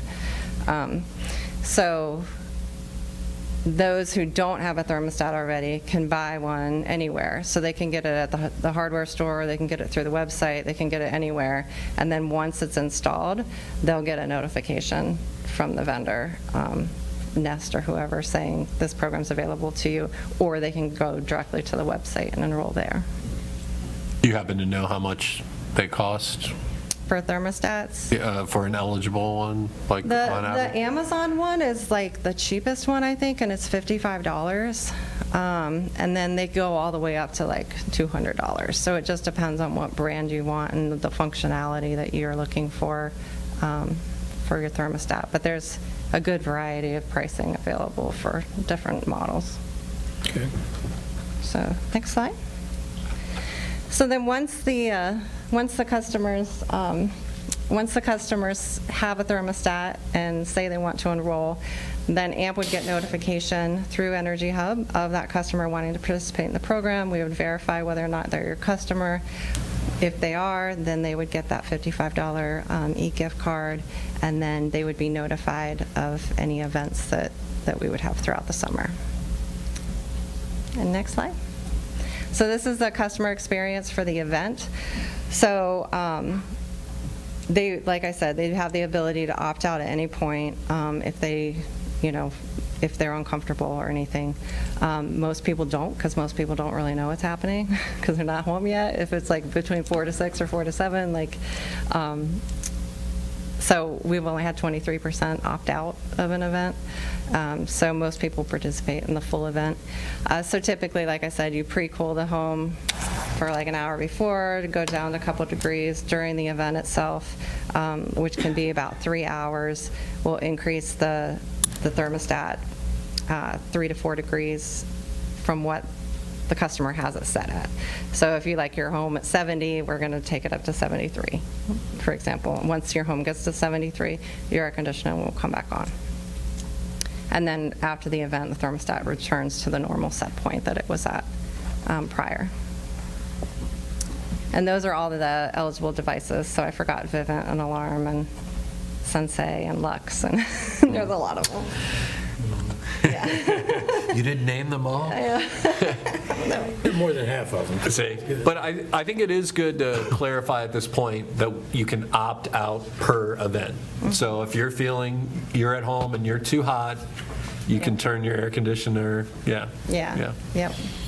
Yeah, and chances are, like, you've already started seeing savings, right, from the event, because by the time someone realizes it's hot, especially because we pre-cool, like, you've already gotten a lot of savings before they adjust it, so. And then I think the next one's the last one, yeah. So if you want to participate, I think Johnny has the ordinance draft, as well as the member schedule, which is like the contract to participate.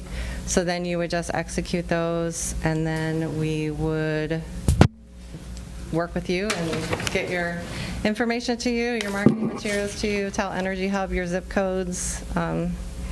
Thermostat vendors would start recruiting thermostats, and when customers sign up, we'd send them the incentive and send you a report, and then you'd be billed $80 per thermostat enrolled for the quarter prior to your bill that you get from AMP on a monthly basis. So we just bill. But then only new enrollments are charged per quarter. Is that right? Correct. Okay. Yep. Because the enrollment fee lasts a year? Yes. Any chances for volume discounts? Like, what if we got 50% signed up? I don't know. We haven't gotten there. Okay. But if you did, then It sounds like a major feat. Yeah. I think we can sell it. I think we can do it. Yeah. I mean, we're not going to withhold registration until we figure out what the volume discount was. But I thought, Brian, you were going to ask about volume discount on the hardware, on the thermostats. Well, that's kind of what I wonder about the year-on-year charge. Because I understand the hardware comes in the first year or whatever, so, Yeah, I mean, the thermostats, so, like, we have an energy efficiency program called Efficiency Smart, which I'm happy to come back and talk about that if you're ever interested, but that offers rebates on smart thermostats. So in those communities, they'll get a $100 rebate off the purchase of the thermostat, and then the $55 incentive for participating in the program. What I heard was a $100 rebate. It doesn't sound cheap. Yeah, well, up to $100 rebate. So if it's $55, you only get $55. Yes, okay. Yeah. Yeah. So I got 3 questions. Sure. Will the thermostats that is offered for your program, will they do heat pumps and boilers? Or is it just strictly AC units? So right now, the program is just for air conditioning for summer air conditioning load. We'll have to see, like, some of our members are winter peakers for their transmission. They peak in the winter, and like in Virginia and some areas in Ohio that have AEP. And so we've considered doing a winter program with the furnaces, but we haven't made a decision on it yet. Because messing with people's heat is a little different than messing with their air conditioning. Okay. Next question would be, do you send out a notification when the peak happens to the individuals? Yes, they get notified through the app on their phone. Okay. So there's a message that'll come through that says, like, today is I forget what the message, it's like, today is a peak alert a day. Thermostats will be deployed or something like that. Right. So my question is if we did education around that and they know it's a peak shaving and their thermostat's going to be, then we could also educate them with not doing laundry and cooking and this and that until it's after that peak, which then helps drive down that peak even further, or charging their cars. Yeah. Look at the calendar and say, should we host a big event on that day? So everybody's downtown instead of at home chilling. Come to the Bryan Center. Yeah, right. It's cool. Because your house is cooking, right? So, yeah, I'm excited. Did you get all your questions? I did. Okay. Thank you. Yeah, I'm. But please, I don't want to I've already interrupted you enough times. No, I think the next step is to figure out if council wants us to bring back something, and we can talk about that at another time. Well, one other question. So, I saw in the presentation that once people sign up or show interest, like, they'll get like marketing from the eligible thermostat providers and whatnot. Can we control that? So they'll only get, if they have a thermostat installed already, they're getting emails from Nest, they're getting emails from Honeywell already, like, because they're Honeywell's customers, Google's customers, so they're already in interaction with their customers. Yeah, I think this was in the flow chart where, like, it mentioned, like, if you don't have an eligible thermostat, So then if you don't have an you'll start eligible getting like thermostat, marketing. the thermostat vendors don't know who you are. Okay. So they're not going to send anything to you. The targeted marketing materials that was on that slide is from Yellow Springs. So the materials that we'll give you, like the bill insert and postcard and stuff like that, that's the targeted marketing is from Yellow Springs to the customers who don't have a thermostat yet. Okay. I'm just going to ask, I was just going to whisper to Johnny, but I just wouldn't ask it. Regarding, I know there's a cost, typically a cost for bill inserts. And I guess, is there budget room to do that? We don't have to answer that question now. We'll get that. Yeah. So I was just thinking about the various methods, and I do know that bill inserts. Well, without an insert, we can still print something on the bill. Yeah. We can definitely get the message out there. Good. And you can use your website and do like images and social media and other free avenues to get the word out. Yeah. Flyers, yeah. All right, well, I'm 3 yeses. I think we should make a decision. So thank you, Aaron. Yeah. Thank you. I really appreciate the presentation. Yeah, I appreciate the time. Thank you. Thanks for being so gracious, Aaron. Yes. Interrupted. So, what? I'm good. I think it's a win, in my opinion, moving forward. I know the savings, based on what I'm hearing, might not be all that eye-popping right now, but as these other costs, for the passenger transmission to continue to increase over time, we'll be in there at a good place. So I think it's good to do. I don't see any drawbacks. Oh, I do have one question.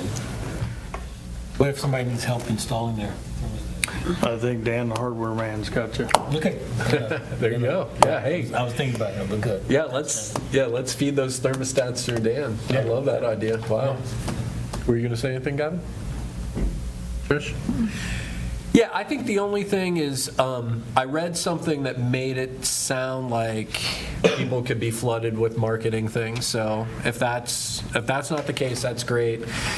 Then otherwise, I think if we're honest, my calculations suggest it's not going to be super savings across the board for each customer, but that second thing on the column graph that highlighted the environmental impact, that is part of why we focus so much on our energy utility. And so in my mind, I don't see a downside to offering the opportunity. Right. And then if we can get some capacity, then we'll try to get that volume discount. But also it will mean like more savings. So I like it. Trish, any comments? Yep, good enough. All right, I think that's affirmative for us, so let's move forward. Thank you, Aaron, once again. We appreciate all the information. It's exciting, at least to me. Yes. So moving forward means we'll bring a resolution back? Okay. Cool. Yep. Yeah, the other thing everyone says is they do not understand the peak shaving thing. Right. Like, in every way we've tried to advertise that, people are like, what is this, So if your thermostat goes off, you'll understand what it means. Yeah. All righty. Thank you, Aaron. Thanks, Aaron. And I saw Michelle was a pin in the bullpen. Michelle's on deck. All right. All right, so my year-end summary is very boring, full of numbers. There aren't any real pretty pictures. It's all graphs and numbers, so I apologize now. But for the year-end, our revenue was ahead of budget. We ended the year at $21,297,000. I was about to say, can people stop leaving the room? I feel bad for Michelle. It's fine. I'll hurry. Okay. So we were $2,248,000 above budget for revenue, so that's a Nice. good thing. Yeah. We like it. Next slide is the financial summary. Our actual expenses after encumbrances are $2,747,000 less than budgeted at year end, for the year end. And then the next slide, 2 slides are the statement of cash from revenue and expense. The beginning cash balance of $11 million was increased to $14 million as of 12/31/2024. Encumbrances for future expenses of $2 million reduced the expected cash balance to $12,101,000, showing a gain of just under $700,000. The next slide is the revenue analysis by funds. The percent of collected revenue as of December 31st should be 100% or greater. We ended at 112. The next 2 slides are the expense analysis by funds for year end. The overall actual expense as of December 31st was 87% and unencumbered appropriations of 3%. This allowed for efficiency for operations while providing accountability of the budget.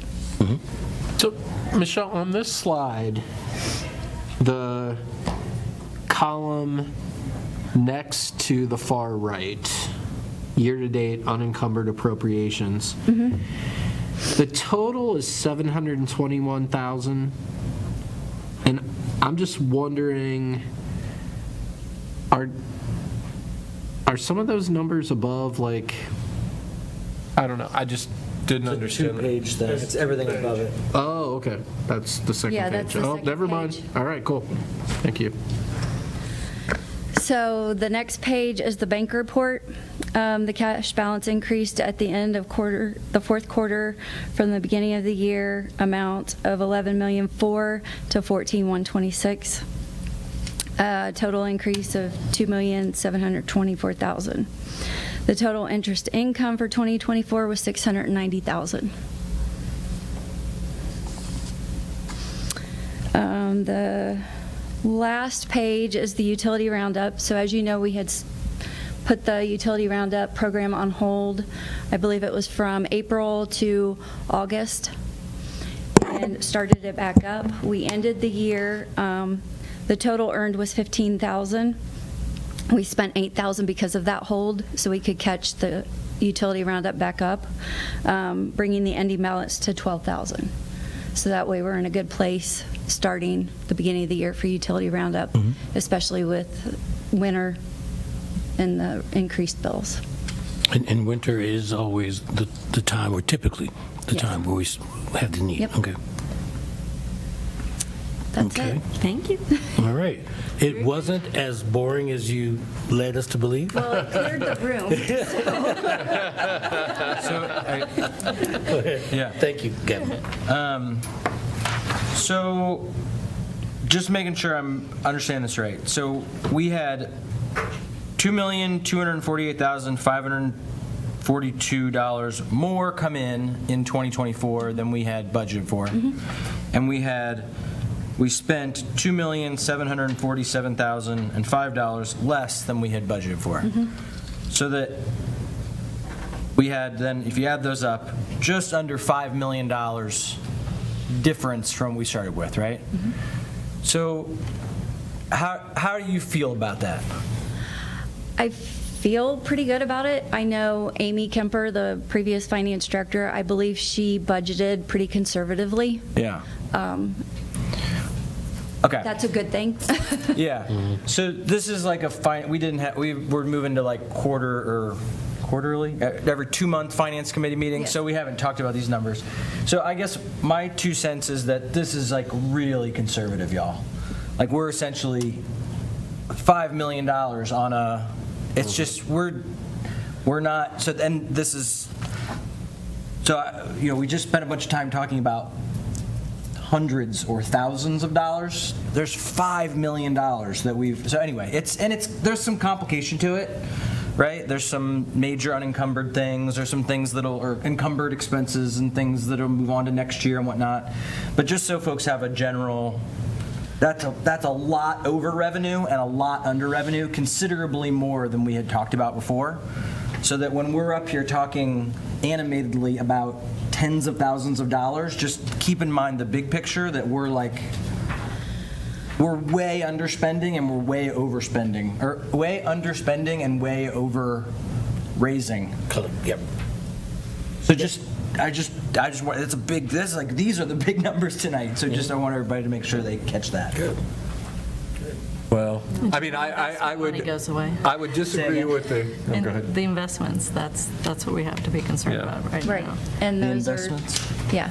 Which And I would Judy will disagree cover with the that. over raising because I don't mean we over- could. I mean, I know, but I'm just Yeah, saying yeah. we could be investing more money on the spending side. That's Right, what okay. I'd like to talk about. But yeah. I just wanted Yeah, yeah. to question Oh, the yeah, yeah. over raising. Yeah. Okay. But we also need to keep in consideration increasing cost for us too, that we haven't, that could potentially happen But buying in the now. next few months. So, Yeah, so we're in a good place either way. It's Yes. not all just free money, but No, of course not. puts us in a good place. right. Yeah, makes proud to be a part of the family. But yeah, I want to emphasize, I totally agree with Gavin's point. When I saw basically $5 million and, we got to keep on thinking about ways we can invest current taxpayer dollars for good projects, so. Indeed. Bring them on.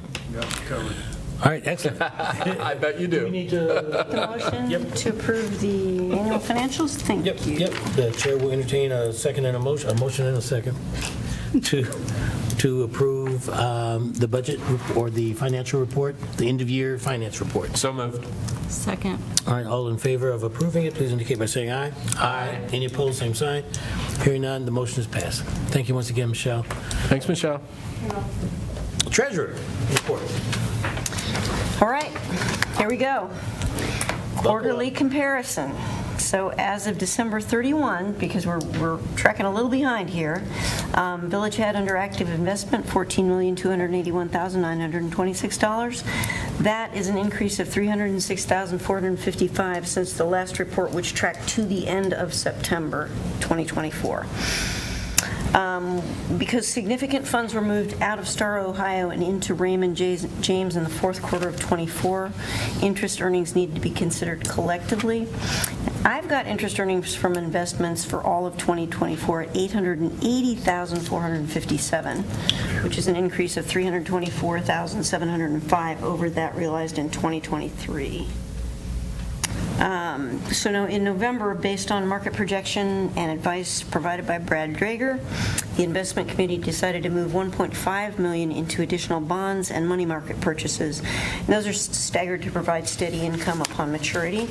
That money was taken out of Star, Ohio, put into Raymond James, and occurred November through January. And that was to lock in competitive rates, which for between 1 and 5 year securities in the knowledge that interest rates would be declining, which they have done. They have continued to trend steadily down as of September 24.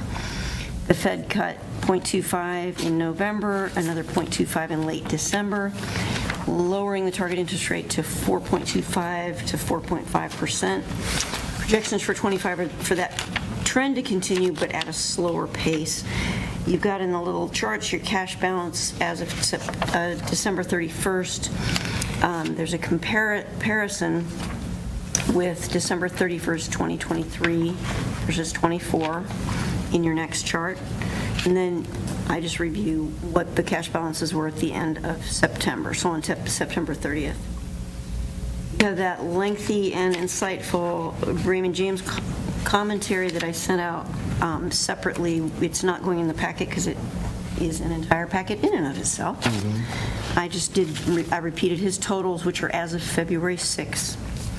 Star Ohio rates remain fairly high, but are steadily declining, with the annualized yield rate on Wednesday the 2nd at 4.57%. Treasury rates showed marked decrease in the 1 month, slight decrease in the 1 year, and improvement in longer-term rates as compared to the report at the end of September, and those are listed there with the previous rate in red.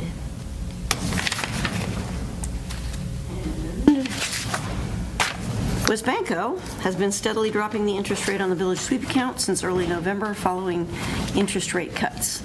As of December 31, the sweep account was earning 4.7. As of the end of February 2025, we are at a rate of 4.55. This, along with the declining Star Ohio interest rates, confirms that moving a significant sum from Star Ohio into the comparatively longer-term bond market was the correct decision. And Michelle and I do have a meeting with WesBanco tomorrow at 10 a.m. to talk about this slip in rates. I'm glad you said that. You know, I asked that question before. I just happened to bank at WesBanco, and I was excited that they were super nice to us previously. They're not nice anymore. Yeah, I'm sorry about that. But I have some ideas, and we'll have a robust conversation tomorrow at 10, I believe. All right. I trust you all will bring it home. Thank you. All right. Any questions for our treasurer? I just always like to emphasize, every time I see that we're actually earning significant interest, that it wasn't that long ago that the village was earning no interest and in fact paying to store our money at the bank. So yeah, so WesBanco has definitely been nice, and hopefully they'll want to continue to have our business. So I hope they do the right thing. Yes. All righty. Any other questions or comments for treasurer? All right. Hearing nothing, we are moving on to the manager's report. All right, I'm going to try to do us all a favor. I know the manager's report's in the packet, and take it that you've read it. I'm just going to highlight a couple things and skip on by because I've got more important things at the end. Gotcha. Lawson Place 5 and 6, lottery's been drawn. We have 2 people in the running. They're doing the background check and all that information now. So let me ask, you said the lottery's been done and there's two people, and then what's the next step? They're doing the application and the credit check and all that, and then once they pass that, then we'll get them into the units. Oh, they're both. Okay. Unit 5 and Unit 6. We have 2 units, sorry. No. And you Unit said that, 1, and I heard it. Yes, and Unit 1 is in the process of being redone right now, so soon to be completely full again. I wanted to make notice on the tornado sirens, on the weather. The hyper reach for severe weather is done through the National Weather Service. You did not get tornado warnings unless they indicated Yellow Springs. We had some calls. We made notes in the packet. Those are issued by the National Weather System. So we'll probably be getting less of those notifications in the future, huh? Possibly. But we did not even get one in Xenia. Because the National Weather did not even mention Xenia. So we didn't get one in Xenia. Jamestown got one. So Earth Day banners are back up. One is torn. The Earth Day banner is torn, so we'll have to get that repaired after we take it back down this year. But they did get them back up. They got them down.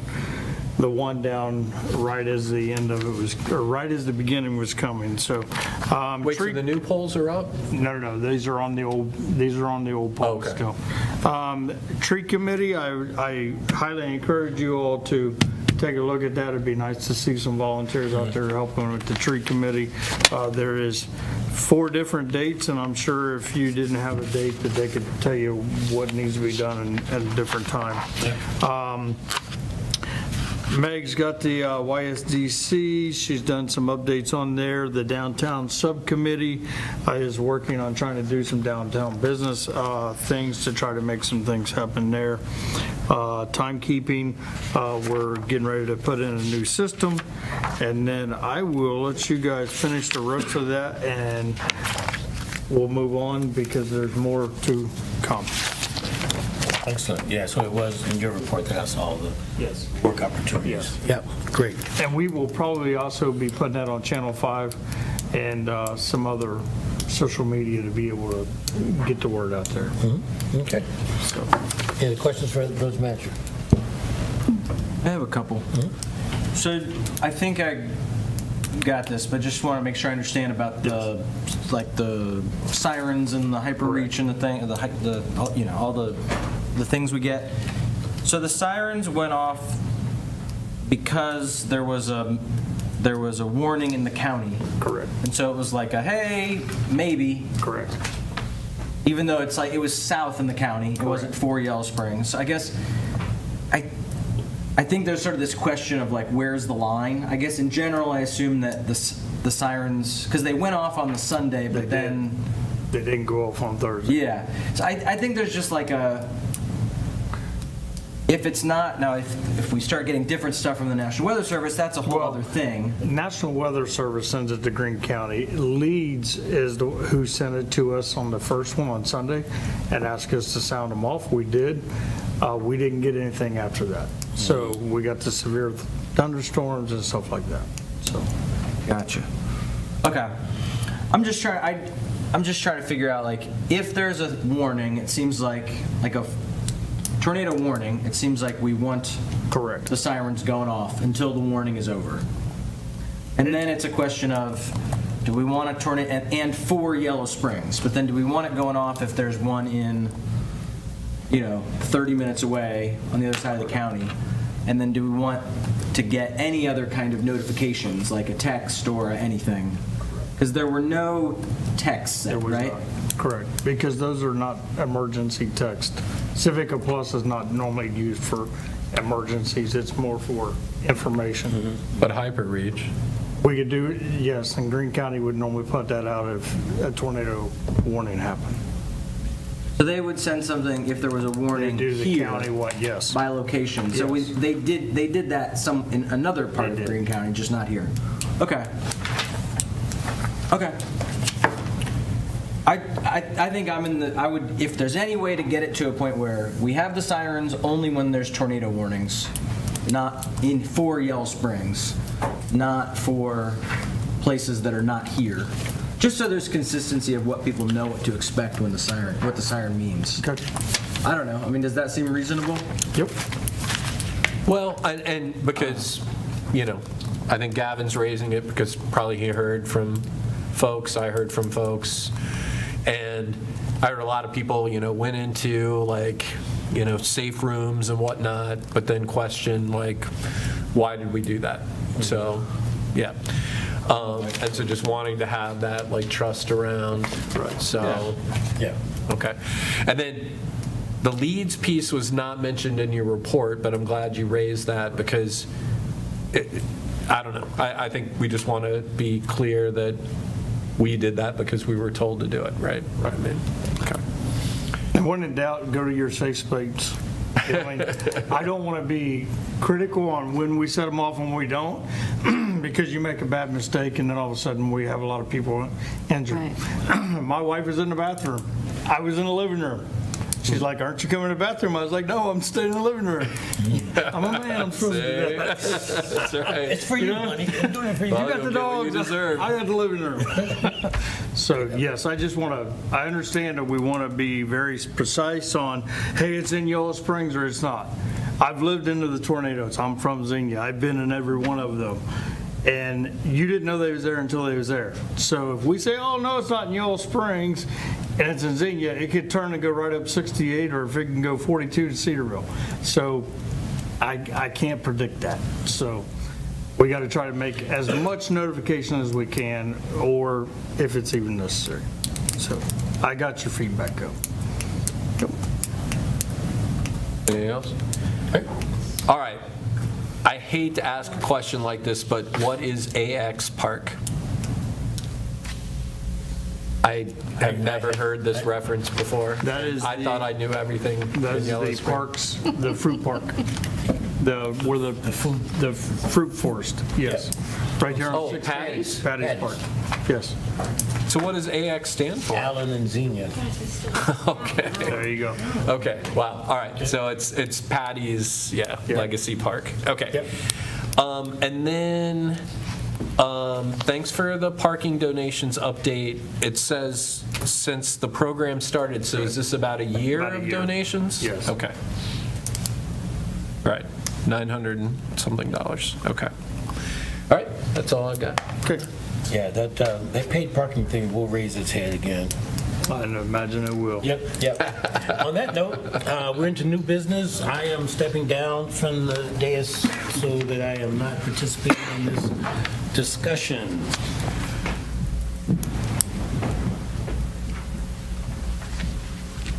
Okay, Judy, I guess if you could read, or no, it's not, is this just, we don't have to do that, we just do, Meg? Yes. Would you Hello, like to thank talk you. to us? Yeah, thank you. Meg Leatherman, Planning and Economic Development Director.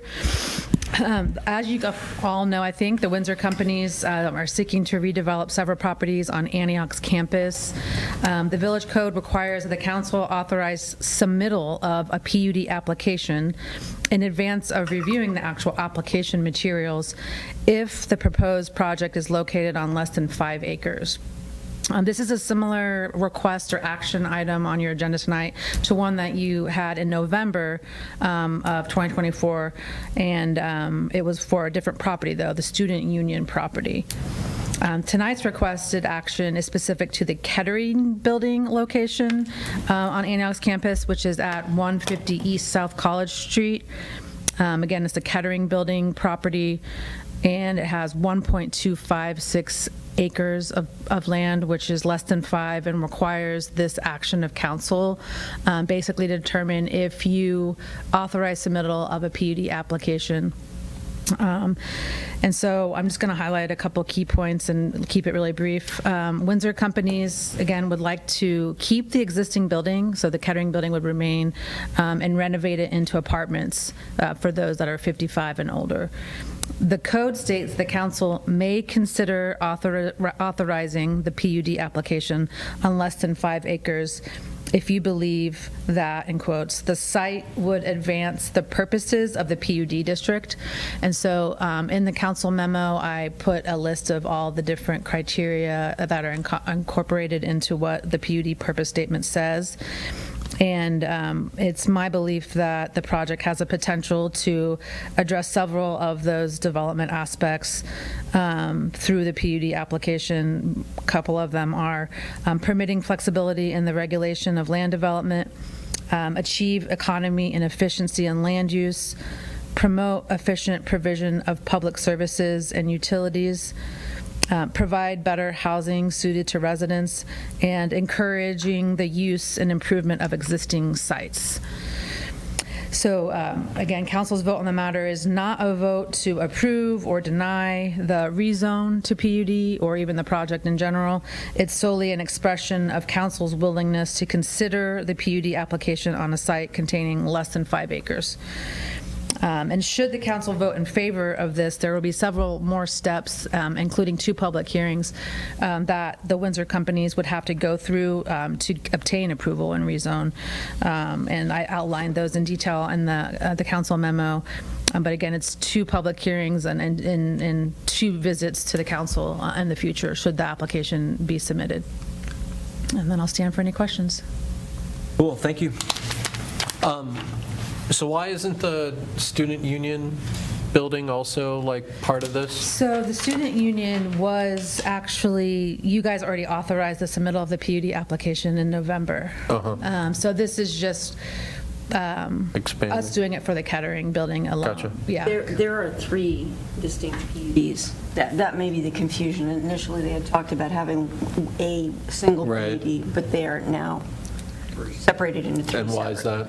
Yeah, basically, all legal advice was that we needed separate PUD applications for one for each property. They are going to run simultaneously, and Amy can elaborate a little bit on it, but I think it has to do with the fact that they're not contiguous properties, they're separate, and it's a rezone, so since they'd be separate, that they wanted two separate PUD applications. I was in favor of it from an administrative standpoint because they are pretty different. The student union is tearing down and building a two brand new buildings, and then the Kettering is an existing building that you're renovating, and so like the code criteria would be hard to analyze it as one, so having them separate was easier to analyze in my perspective and like provide an explanation.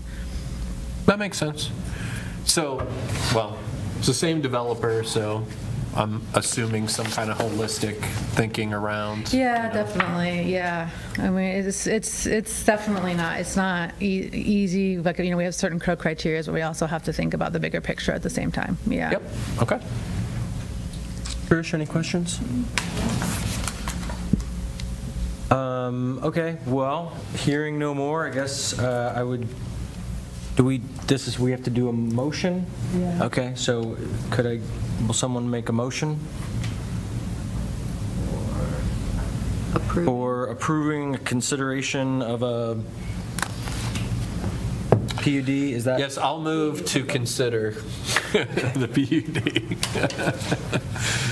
All right, is there a second? Okay. Yeah, you're making a motion to allow for the consideration for PUD on less than 5 acres. That's what Brian did, and that's what Trish seconded, and that's what I will now say. All those in favor say aye. Aye. All right, we're good. All right. Kevin, welcome back. Yeah. So on the It's nice being down there for a while. On the tail end of this, as you're coming up, I did want to mention that Johnny's aware of this, but I want to accelerate it if possible, is we did the downtown walking audit a couple months ago, and when we were planning that, we talked about a walking and biking audit for the Antioch College area to think about as these new apartments are coming in, access to the bike trail, and just, kind of sidewalks and all that. So mostly before I forget, Johnny wanted to say, if we could do that in the next couple months, that'd be really cool, because I think it could make a big difference for the project, that input. So Just a general question, Brian. Is that what you were referring to when you mentioned a holistic approach? Yeah, just thinking about, how does it all get connected up in terms of walking and biking friendliness? And, we've talked for a while about, how we have better connectivity to the Little Miami Scenic Trail. But the Active Transportation Committee has indicated interest in helping support that. We have a model from MVRPC that we could employ. So I just wanted to get it on our radar that be good to do that sooner rather than later. Yep. All right, excellent. Thanks for everyone. Thank you, Gavin, for running the meeting. So we have two other agenda items, water reclamation facility update by Village Manager Burns, and the CBE update by Village Manager Burns. So Johnny, I will hand the floor to you. All right, so this couldn't come at a better time, seeing as how we had over 5 inches of rain, just so everybody knows. We don't have the final total, but it's over 5 inches. We've been doing some pre-work, getting some quotes on what it would take to look at the plant in general to see what we need to do before we get to the EPA required. We're about 70% you're required. When you hit 80%, we want to be above or ahead of the game. So we've done some quotes. We've got a quote in here. But Brad did a good memo on this, and I know you guys had time to read it. We just want to put the information in there. There is a funding opportunity if we wanted to do a loan process with the Ohio EPA that would also transition into, if we did a plant upgrade within 5 years, they would roll that into the loan itself. Or there's an option of reinvesting or investing with some of the money like we said a few minutes ago. This is just to do the engineering or doing the so to speak, what would be the best for the plant to make it run and be able to have the extra capacity. We have reported to the EPA, we did have overflow this weekend, like about everybody in the local area. At one time, Brad seen over 5 million gallons, and that was at 4 o'clock in the morning on Saturday.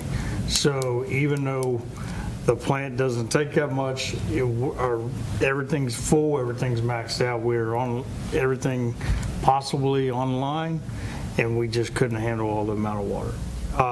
Normal days, that's not a problem, but we've got everything on. We even had a gentleman from the Ohio Rural Water come out and tour the plant as well to see if there's anything else, and he was in the local area, so he stopped by. So good timing on us, and he's our go-to person for Ohio Rural Water. But I just wanted to throw it out there. This is a chance that we could do some investing, or we could actually see if we can roll it into an EPA loan to be able to take advantage of it. There's a timeline in there, but just seeing how the council's interest is in bringing it back to get it further directions. All right, questions? Yeah. So you're asking about, when you're saying the loan or the investment, you're talking about not for the $60,000 for engineering? For the 60. Or the actual, so did I miss it? Like, what are we, do you have any ballpark of like, what are we talking about in terms of? Construction? Yeah, like what are we? Millions. It will be probably, ballpark, probably, I don't know. You don't need to, I'm not going to make. 5 to 9 million. Many millions of dollars. Yes. And so this is basically saying we might have, when you're talking about this amount of rain we got, for example. Correct. How much of this is like planning for the sort of very rare occurrence versus is this like, this is to keep things going in normal times? The study is made for normal times, but they will take in the 10-year and 100-year flood to put into this system. Not saying that we're going to build to that capacity, but the EPA is going to require some of it. So this is just to be able to say, okay, if we're at 70%, we're running 70%, and we're adding on the board, if we're going to hit 80, we're going to be mandated to do it. So we want to try to get ahead of it before it gets to the 80. And it's building capacity. Or it is building capacity, correct. Yeah, Gavin, I wish I knew that what we just experienced is rare, but I'm afraid it's. The last time was 2015 that we had an overflow. I think we should definitely expect the opposite of it being rare. And that was no comment whatsoever on, climate change or what's happening with our weather. It's more a question about to what degree are we planning our infrastructure for the high water mark, no pun intended, versus are we planning for, and so I guess I could understand if they're saying, hey, you got to have this capacity. I can't imagine they would possibly need you to meet the high capacity all the time. Correct. You're correct. Anyway, this is sort of in the same vein of like, how many potholes do we want to fill? And how much electrical capacity do we want to have? It's just a question of how much do we invest. Well, the other thing that I want to point out in this study is there is study to be done on the force main that nobody has seen since it was installed. So we need to be able to some way start getting ready for when the force main needs repaired. To bypass the force main to get it to the plant requires hard pipe to be from the lift station all the way down Corey to the theater and be able to be diverted to be able to even slip line the force main. So this is a study or an impact on what needs to be done and how we can prepare for it on top of the aging infrastructure of the plant. So, sorry, Kevin. No. I'm just. The 5-9. I know it was just a envelope. So did I read correctly? Water treatment plants at about 50 years, age-wise. I remember 37. Yeah. Oh, did I say water? Yeah. I'm sorry. I remember the 37 number, but then I thought we were in the 50s, which, you know. Currently, it's 37 years old. Upgrades in 88. Okay. Which is. They upgraded it in 2012, but it wasn't much of an upgrade. Yeah. And so I guess we got to think about, you know, our water treatment plan and, you know, like how we got into a bind there. And then I just want to clarify, so when we're talking about Ohio EPA loan, we're talking about zero interest? That, we would have to check with them, correct.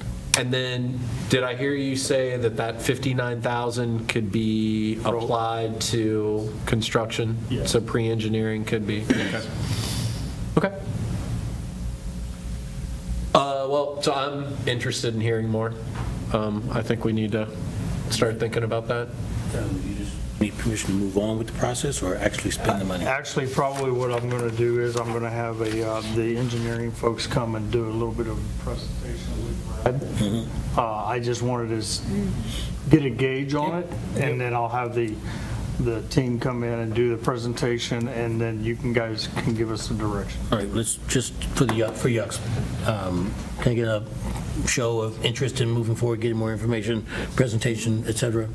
So I'm seeing at least 3 heads nodding. Yeah, you can guess my bigger picture is like, how does this fit into the larger capital expenses? So it's like, yeah, that sounds like makes sense, and I'm just wondering what else is out there, and so I think that gets into our like capital spending stuff that we know we have to talk about at Finance Committee.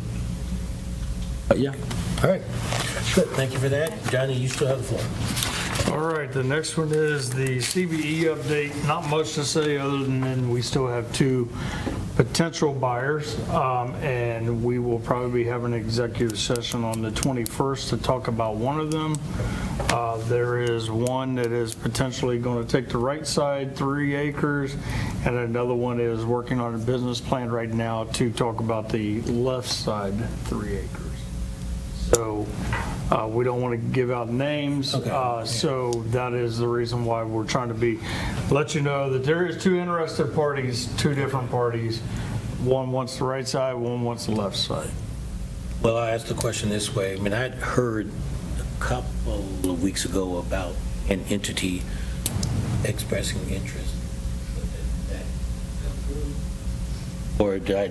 Well, we're so not going to speculate. Yeah. No, I just didn't know if it was one of, if there's 2 more in addition to that. No. Okay. There's 2. Okay, good enough. That answers. Appreciate that. Questions, concerns? I'm not going to. Yeah, it sounds like it. Yeah, I took one for the team. I hope you appreciate it. So, no more questions. Village Manager Burns. Johnny, did you want to add on any icing on the cake? We good? No, I'm good. All right. Future agenda items. If we are done with new business, and per my accounting, we are. So future agenda items, that's the next meeting. We got village end of year report, easements. So, Yep. I had like a space out. Did we ever finish we didn't bring back the council process thing, right? Did we do that? Okay, I mean, we had talked about it and then we said we were gonna bring back I know we had worked on the flow chart thing, but, so I don't know, you remember this was like hey, here's how if we're gonna be asking stuff from staff. I think it's worth finishing that. Sure. So, smart thermostat ordinance, body cam policies coming back. I guess maybe I'll make a flag though that it's totally fine if it comes back next time, but next meeting is the meeting I'll be missing. Oh. So if you feel like you want me to be here, then we could do it the one after that. But it's just a key. It's not that complicated. Kick it to May 5th, the process thing. Well, except that it's been a kind of an elusive thing. We've had how many different policies about it? It's on Friday. What's that? I wonder if we could touch on it on Friday. I don't want to usurp. No. Okay, we're not. Okay, that's 2 for me. And I guess I don't want to forget that we were going to talk a little bit more about planning commission goals or hear about that. On Friday, yes. Oh, we're talking about it on Friday? Yes, that's, Okay. yeah, that was the boot from both those entities over to All right. council to say, I what do we wasn't do? clear that that's Yeah. how we were doing it. Wow, that's going to be a tight 2 hours. Sure is. I guess on the 2 hours, I guess I wondered, it is 7, 3 to 5, right? Are we looking at a hard stop for folks? Oh, we are. Okay. I'm going to be quiet. Yes, indeed, we are. I'm going to be quiet. Okay. And we're adding an executive session also for the 21st. I'm going to step down from the dais. It was safe over there. All right. So we're working on future agenda items. You all say things if you want to say things. I'm quiet. I rolled through everything. I don't think you heard about the executive session, but that will, I heard you say that, but and it will happen on the 5th as well. Well, I mean, obviously, we should have a report out. Well, okay, so are we still doing, we're going to have a work session prior to our next meeting to close out goals? Is that still the plan? No, I know. But the original plan was that No. we were going to have 2 hours and then an hour No, the before hour the meeting. was for Johnny. Those were village manager goals, which Yeah. you cannot do until you do No, I those know. goals. But that's why I'm So- saying, like, we've got a meeting on the 11th. So then at the next meeting, are we doing that hour that we were?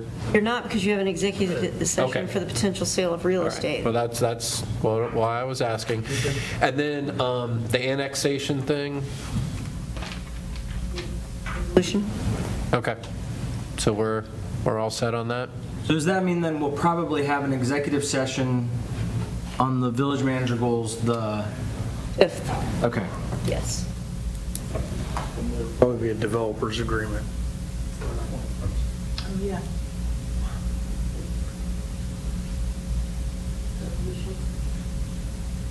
Resolution.